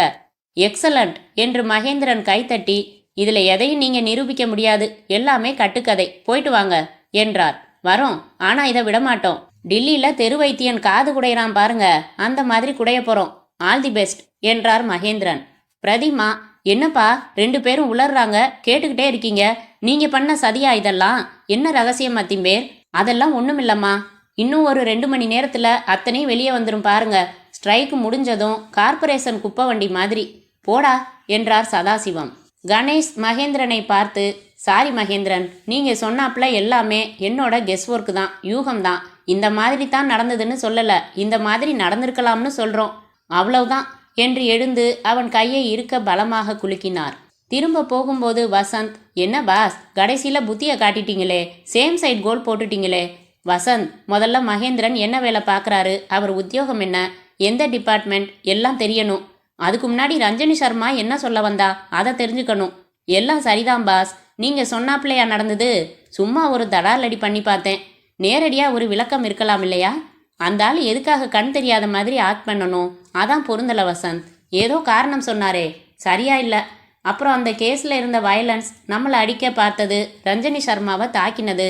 பாஸ், சதாசிவத்தையும் தான் அடிக்க பார்த்துருக்காங்க. ஏதோ ஒரு அத்தியாயத்தில் அவர் கூட அடிவாங்கல? ஆமாம், அது எப்படி இதில் பொருந்துது? வசந்த் சற்று யோசனைக்கு பின், விட்டுறலாம் பாஸ், மொட்டைத்தலையும் முழங்காலுமா இருக்குது. ரஞ்சனி சர்மாவை பார்க்க ஜே ஆஸ்பத்திரிக்கு போன போது கேட் மூடிவிட்டார்கள். இருட்டில் மேலே பார்த்தார்கள். பின்னால சர்வீஸ் ஸ்டேர்காஸ் தெரியுது பாரு என்றான் கணேஷ். ஏறிட்டா போச்சு, உங்க கூட தொழில் பண்றதுல இன்னும் கண்ணம் வைக்கல. எத்தனை கண்ணம் வச்சிருக்க? அந்த கண்ணத்தை சொல்லல பாஸ். ஸ்பெஷல் வார்டில் போய் அவர்கள் சேர்ந்தபோது வார்டின் பொது மேஜையில் நர்ஸ் எழுதி கொண்டிருக்க வசந்த், ஓமனா என்றான். அவள் திடுக்கிட்டு திரும்பி பார்த்தாள். ஓமனா, நான் தான் வசந்த். குரல் எங்கிருந்து வருகிறது என்று விசாரிப்பதற்குள் வசந்த் இடம் மாறினான். கணேஷ் பதுங்கி இருந்தான். வாங்க பாஸ். இருவரும் வார்டில் நுழைந்த போது ரஞ்சனி சர்மா இரத்த வெள்ளத்தில் கிடந்தாள். அத்தியாயம் 15. கணேஷ் வசந்துடன் வார்டில் நுழைய நர்ஸ் ஓமனா கூக்குரலிட்டாள். ரஞ்சனி சர்மா அமைதியாக படுத்திருந்தாலும் அவளை சுற்றிலும் ரத்தம் செதில் செதிலாக படிந்திருந்தது. ஆள் காலி பாஸ், க்ளோஸ். கொஞ்சம் லேட்டா வந்துட்டோம். ஓமனா, உயிர் இருக்கா பாருங்க. இதற்குள் மற்ற நர்ஸ்கள், டியூட்டி டாக்டர் எல்லோரும் வந்துவிட, எப்படியாச்சு? ஆளு 2 பேரும் பர்மிஷன் இல்லாத உள்ள நுழைஞ்சது. போலீஸுக்கு சொல்லணும். வார்டு பாய், இவங்களை பிடிச்சு வைங்கப்பா. அதுக்கெல்லாம் தேவையில்லை, நாங்களே போலீஸுக்கு சொல்லிடுறோம். முதல்ல மகேந்திரனுக்கு ஃபோன் பண்ணணும். வா வசந்த். எப்படி வார்டில் எல்லாரும் இருக்கிறப்ப? ஜன்னல் வழியா யாரோ குதிச்சிருக்காங்க. ஜன்னல் கண்ணாடி உடஞ்சிருக்கு பாருங்க. ஐயோ, இப்பதான் அந்த அம்மா பேசிக்கிட்டு இருந்தாங்க. விதி. கணேஷ் கைக்குட்டையை எடுத்து முகத்து வியர்வையை துடைத்து கொண்டான். ரொம்ப சிக்கலான கேஸ் இது. போலீஸ் வர்ற வரைக்கும் இந்த இடத்த விட்டு அசையாதீங்க. சரிங்க, சில மாதிரி உட்காரவா? டாக்டர், பயப்படாதீங்க, நாங்க 2 பேரும் லாயர்ஸ், பொறுப்புள்ள குடிமக்கள். பாஸ், யாருங்கிறீங்க? இன்னும் புரியல வசந்த். இந்த அம்மா ரஞ்சனி நம்மகிட்ட ஏதோ ஃபோன் பண்ணி சொல்ல வந்தபோது ஆரம்பிச்ச வினை ஞாபகம் இருக்கா? இருவரும் வார்டின் காரிடாருக்கு வந்து போலீஸ் வர காத்திருந்தார்கள். வசந்த், முதல்ல இருந்து ஒரு ஓட்டு ஓட்டிடலாமா? கதைய சொல்லு. பிரதிமாவும் சதாசிவமும் நம்ம கிட்ட வந்தாங்க, கேஸ சொன்னாங்க. அப்ப ஞாபகம் இருக்கா?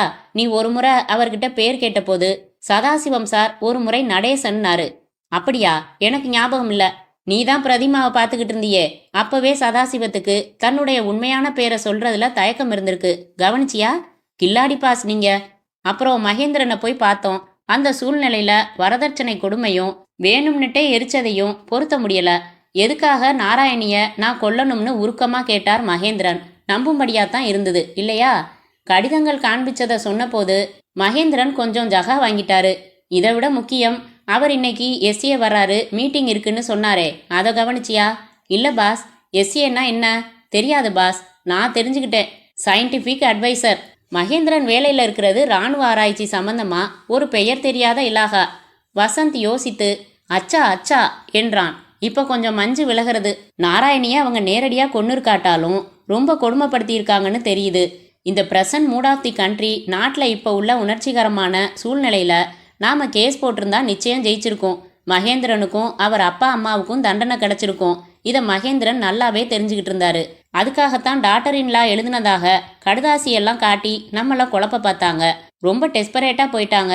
நாராயணிய ஒரு வயஸ்டு கேரக்டரா காட்ட பரிதாபகரமான முயற்சி. கடிதத்தில் இருந்த கையெழுத்தும் சதாசிவம் காட்டின கடிதத்தில் இருந்த கையெழுத்துக்களும் வேறுபட்டதை கவனிச்சேன். கையெழுத்து பொய்யெழுத்துன்னு எக்ஸ்பர்ட் கூட சொல்லிட்டாரு. மகேந்திரன் சதாசிவத்தை ஆள் வச்சு அடிச்சாரா? இருக்கலாம். அல்லது சதாசிவம் அடிபட்ட மாதிரி பாசாங்கும் பண்ணியிருக்கலாம். கேஸை எடுத்துக்கலாமா வேணாமான்னு தீர்மானம் இல்லாம இருந்ததால தன் பக்கம் அனுதாபத்தை சம்பாதிக்கிறதுக்காக அவர் ஆடிய ஒரு டிராமாவா கூட இருக்கலாம். மகேந்திரனோட ஆட்கள் அவர் அடிச்சதா சொன்னது. நீயும் பிரதிமா கிட்ட காதல் கீதல்னு கொலைய ஆரம்பிச்ச. அது சும்மா ஒரு பாவலா பாஸ். கட்சிக்காரங்க கூட காதல் பண்றது என் ரத்தத்துல புகுந்த சமாச்சாரம். மகேந்திரனுக்கு மற்றொரு சிக்கல். ரஞ்சனி சர்மா அவரை மறுகல்யாணம் பண்ணிக்கிறதுக்கும் இந்த கேஸ் ஒரு தடையா இருந்திருக்கு. ரஞ்சனி தீர்மானம் இல்லாத பெண். முதல் மனைவிய மகேந்திரன் ஃபேமிலி ஒருவேளை கொடுமைப்படுத்தி கொண்டிருக்க கூடும்னு சந்தேகம் வந்ததும் கொஞ்சம் தயங்க ஆரம்பிச்சிட்டா. நம்ம கிட்ட கூட சொன்னா பாரு. அவளை விசாரிக்க போய் அவர் ராத்திரி அடிபட்டிருந்ததை பார்த்தமா, கேஸ் டாப் கியருக்கு தாவிருச்சு. ஆமாடா. அதுக்கப்புறம் அவளை ஆஸ்பத்திரி மாற்றி அமர்க்கலமெல்லாம் ஆகி நம்மளை வெத்து ஜனங்க உதைக்க முயற்சி பண்ணி, இப்படி 2 கட்சியும் ரொம்ப பலாத்காரத்தில் இருக்கிற நிலையில திடீர்னு ஐயா மனசு மாறிட்டாரு. யாரு? சதாசிவம் ஸ்விட்ச் போட்டாப்ல. ஆமாம், அதுக்கு என்ன அர்த்தம்னு யோசிச்சு பார்த்தபோது எனக்கு ஒரு ஐடியா தோணுச்சு வசந்த். என்ன பாஸ்? நாராயணி கேஸ் எல்லாம் மேம்போக்கான காரணம். உண்மையான காரியம் மகேந்திரன் மேலே கேஸ் போடுறதா ஆணித்தரமான சாட்சியங்களோட பயப்படுத்தி மகேந்திரனை எப்படியாவது சம்மதிக்க வைக்கிறது தான் குறிக்கோள். இதுக்கு சதாசிவத்தோட பின்னால ஒரு பின்னணியில ஒரு கோஷ்டி இயங்க அவங்க தான் இந்த அடிதடியெல்லாம் ஏற்பாடு பண்ணியிருக்காங்க. எதுக்கு? மகேந்திரன் எங்க வேலை பார்க்குறாருன்னு தெரிஞ்சா இது கிளியர் ஆகும். அதுக்கும் இதுக்கும் என்ன சம்பந்தம்? அவர்கிட்ட அரசாங்க பாதுகாப்புகளை பற்றின ரகசியம் ஏதாவது அதிக விலை போகிறதா இருக்கக்கூடும். வசந்த் யோசித்து சட்டென்று பிரகாசமாகி, பாஸ், கில்லாடி பாஸ், நீங்க இப்போ பளிங்கு மாதிரி புரியுது. எனக்கு இன்னும் புரியல. எல்லாமே கிளியர். நாட்டின் மிசைல, அதாவது இராணுவ ஆராய்ச்சி பற்றிய ரகசியங்களை மகேந்திரன் கிட்ட இருந்து வாங்கி கொடுத்தா நிறைய பணம் தர்றேன்னு சதாசிவத்தை ஒரு பார்ட்டி அண்டி இருக்கலாங்கிறீங்க. சதாசிவம் தன் மாப்பிள்ளையை பயமுறுத்தி கேஸ் போடுவேன், வேலை போயிடும்னு பயப்படுத்தி கேஸ் போடாமல் இருக்கிறதுக்கு கண்டிஷனாக விலையா ரகசிய ஃபைல்களை கேட்டிருக்கலாம். எக்ஸலண்ட். மகேந்திரனுக்கு ரஞ்சனி சர்மாவை கல்யாணம் பண்ணிக்க வேண்டிய கட்டாயம், வேலை இழக்காம இருக்க வேண்டிய கட்டாயம். 2 காரணங்களுக்காகவும் அந்த ரகசியத்தை விற்க சம்மதிச்சிருக்கலாம். இல்லாட்டி வெத்து வரதட்சணை கேஸுக்கு இத்தனை அடிதடி இருக்கக்கூடாது. என்ன சொல்ற? ரைட். அப்போது மகேந்திரன் அவசரமாக மாடி ஏறி வந்து, எங்கே அவ என்றார். மிஸ்டர் கணேஷ், என்னாச்சு? Sorry mister Mahendran, Ranjani is dead. Oh god, கொன்னுட்டாங்களா? ஐயோ! உள்ளே சென்று ரஞ்சனியின் உடல் அருகில் உட்கார்ந்து விசித்து அழுதார் மகேந்திரன். ஐயோ, உன்னை கல்யாணம் செய்துக்கத்தான் எல்லாத்துக்கும் சம்மதிச்சேனே. போலீஸ் இன்ஸ்பெக்டர், மிஸ்டர் மகேந்திரன், இந்த கொலையை யார் செஞ்சிருக்க முடியும்னு சந்தேகம் இருக்குதா? இருக்கு என்றார். யாரு? சதாசிவத்தோட ஆட்கள். சதாசிவம்ங்கிறது என் மாமனார். அப்படியா? எதுக்காக கொலை செஞ்சாங்க என்றான் கணேஷ். கணேஷ், உங்களுக்கு தான் தெரிஞ்சு போச்சே. ரிமார்க்கபிள். ரொம்ப க்ளோஸா உண்மைக்கு அருக வந்தீங்க. ரஞ்சனிக்கு நிறைய தெரிஞ்சு போச்சு. என்ன? நான் என் மேலே சதாசிவம் கேஸ் போடாமல் இருக்கிறதுக்கு பதிலாக அவரோட கோஷ்டிக்கு நான் மிசைல் சம்பந்தமான சில ரகசியங்களை விற்க ஒப்புக்கிட்டது. வித்துட்டீங்களா? விற்க சம்மதிச்சிட்டேன். இன்னைக்கு தான் டாக்குமெண்ட் கைமாற இருந்தது. எவ்வளவுக்கு? சதாசிவத்துக்கு 3 கோடி. அதில் 10ல் 1 பாகம் எனக்கு. கணேஷும் வசந்தும் ஒருவரை ஒருவர் பார்த்து கொள்ள, வசந்த், கை கொடுங்க பாஸ் என்றான். மகேந்திரன், மிஸ்டர் கணேஷ், யூக சக்தியினால உண்மைக்கு ரொம்ப கிட்டக்க வந்தீங்க. அடுத்தது உங்களை தான் அவங்க குறி வச்சாங்க.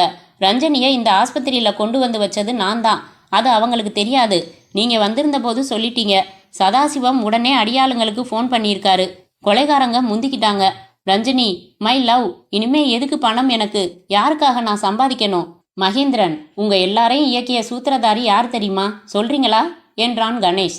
மகேந்திரன், சொல்லிடுறேன். ரஞ்சனி இறந்து போனப்புறம் எனக்கு இனிமே என்ன? எல்லாரையும் பட்டியல் கொடுத்து சொல்றேன். இன்ஸ்பெக்டர், கொஞ்சம் வாங்க என்றார். அதற்குள் அந்த டாக்டர், ப்ளீஸ் கொஞ்சம் விலகிக்கிட்டீங்கன்னா அந்த டெத் ரிப்போர்ட்டை எழுதிடுறேன். மிஸ்டர் மகேந்திரன், வரீங்களா என்றார். டாக்டருடன் மகேந்திரன் செல்ல, கணேஷை பலமாக கைக்குலுக்கி, வசந்த், பாஸ், ஒன்று விடாமல் பக்கத்தில் இருந்த மாதிரி சொல்லிட்டீங்களே, எப்படி பாஸ்? புரோட்டீன் அதிகமா இல்லை மீன் அதிகமாக சாப்பிட்றீங்களா? கணேஷ் புன்னகைத்தவன் சட்டென்று சீரியஸாக, வசந்த், டாக்டர் என்றான். வசந்த் உடனே புரிந்து கொண்டு, ஓமனா, அந்த டாக்டரை முன்னால் பார்த்துருக்குது? இல்லையே, அவர் பார்த்தா புதுசாட்டம் இருக்கு. நாசமா போச்சு. இன்ஸ்பெக்டர், வாங்க, குவிக். மகேந்திரனை டாக்டர் அழைத்து சென்ற அறைக்குள் அவர்கள் விருட்டென்று நுழைய, மகேந்திரன் மண்டையில் டாக்டர் துப்பாக்கி வைத்து அதன் குதிரைக்குள் விரல் செலுத்தி, வசந்த் இங்கிருந்து 16 அடி வேங்கை போல பாய்ந்து டாக்டர் மேல் அப்படியே விழுவதற்குள் துப்பாக்கி வெடித்துவிட, ஆனால் குறி தவறி மேல் சுவற்றில் சிராய்த்தது. நர்சுகளும் வார்டு பாய்களும் கூக்குரலிட, அந்த இடத்தின் பொது குழப்பத்திலிருந்து வெளிப்பட்ட வசந்தும் கணேஷும் வாசலில் காத்திருந்த நடேசனையும் பிரதிமாவையும் பார்த்தார்கள். என்னாச்சு என்றார் நடேசன். குறி தவறிடுச்சு நடேசன். உள்ள போங்க, மாப்பிள்ள தப்பிச்சாரு. பிரதிமா, இரு, பார்த்துட்டு வரேன். பிரதிமாவை பார்த்து, அவ்வளவு இன்னசென்ட்டா நீங்க என்றான் வசந்த். என்ன வசந்த், உங்க அப்பா கண் தெரியாத மாதிரி பாசாங்கு பண்ணது தெரியலையா? தெரியாது வசந்த், நிஜமாவே தெரியாது வசந்த். அப்போ உங்க குடும்பமே சப்ஜாடா ஜெயிலுக்கு போக போகுது. நீங்க தனியா இருந்தீங்கன்னா ஒரு நடை நம்ம வீட்டுக்கு வாங்க. மெக்சிகோ சலவைக்காரி ஜோக் சொல்றேன். அப்பாவை அனுப்பிச்சிட்டு எங்க வீட்டுக்கு வரீங்களா? எங்க அனுப்பிச்சிட்டு? ஜெயிலுக்கு. பை என்றான் கணேஷ். இருங்க பாஸ், பிரதிமா பாவம், தனியா. பிரதிமா, நீ என்ன பண்ற? மாத்திக்கே புடவை, டூத்பேஸ்ட் மட்டும் போதும். எடுத்துக்கிட்டு தம்புசெட்டி ஸ்ட்ரீட்டுக்கு வந்துடு. 2 பேரும் சேர்ந்துட்டு பூ பறிக்கலாம். சரி வசந்த் என்றாள் பிரதிமா. முற்றும்.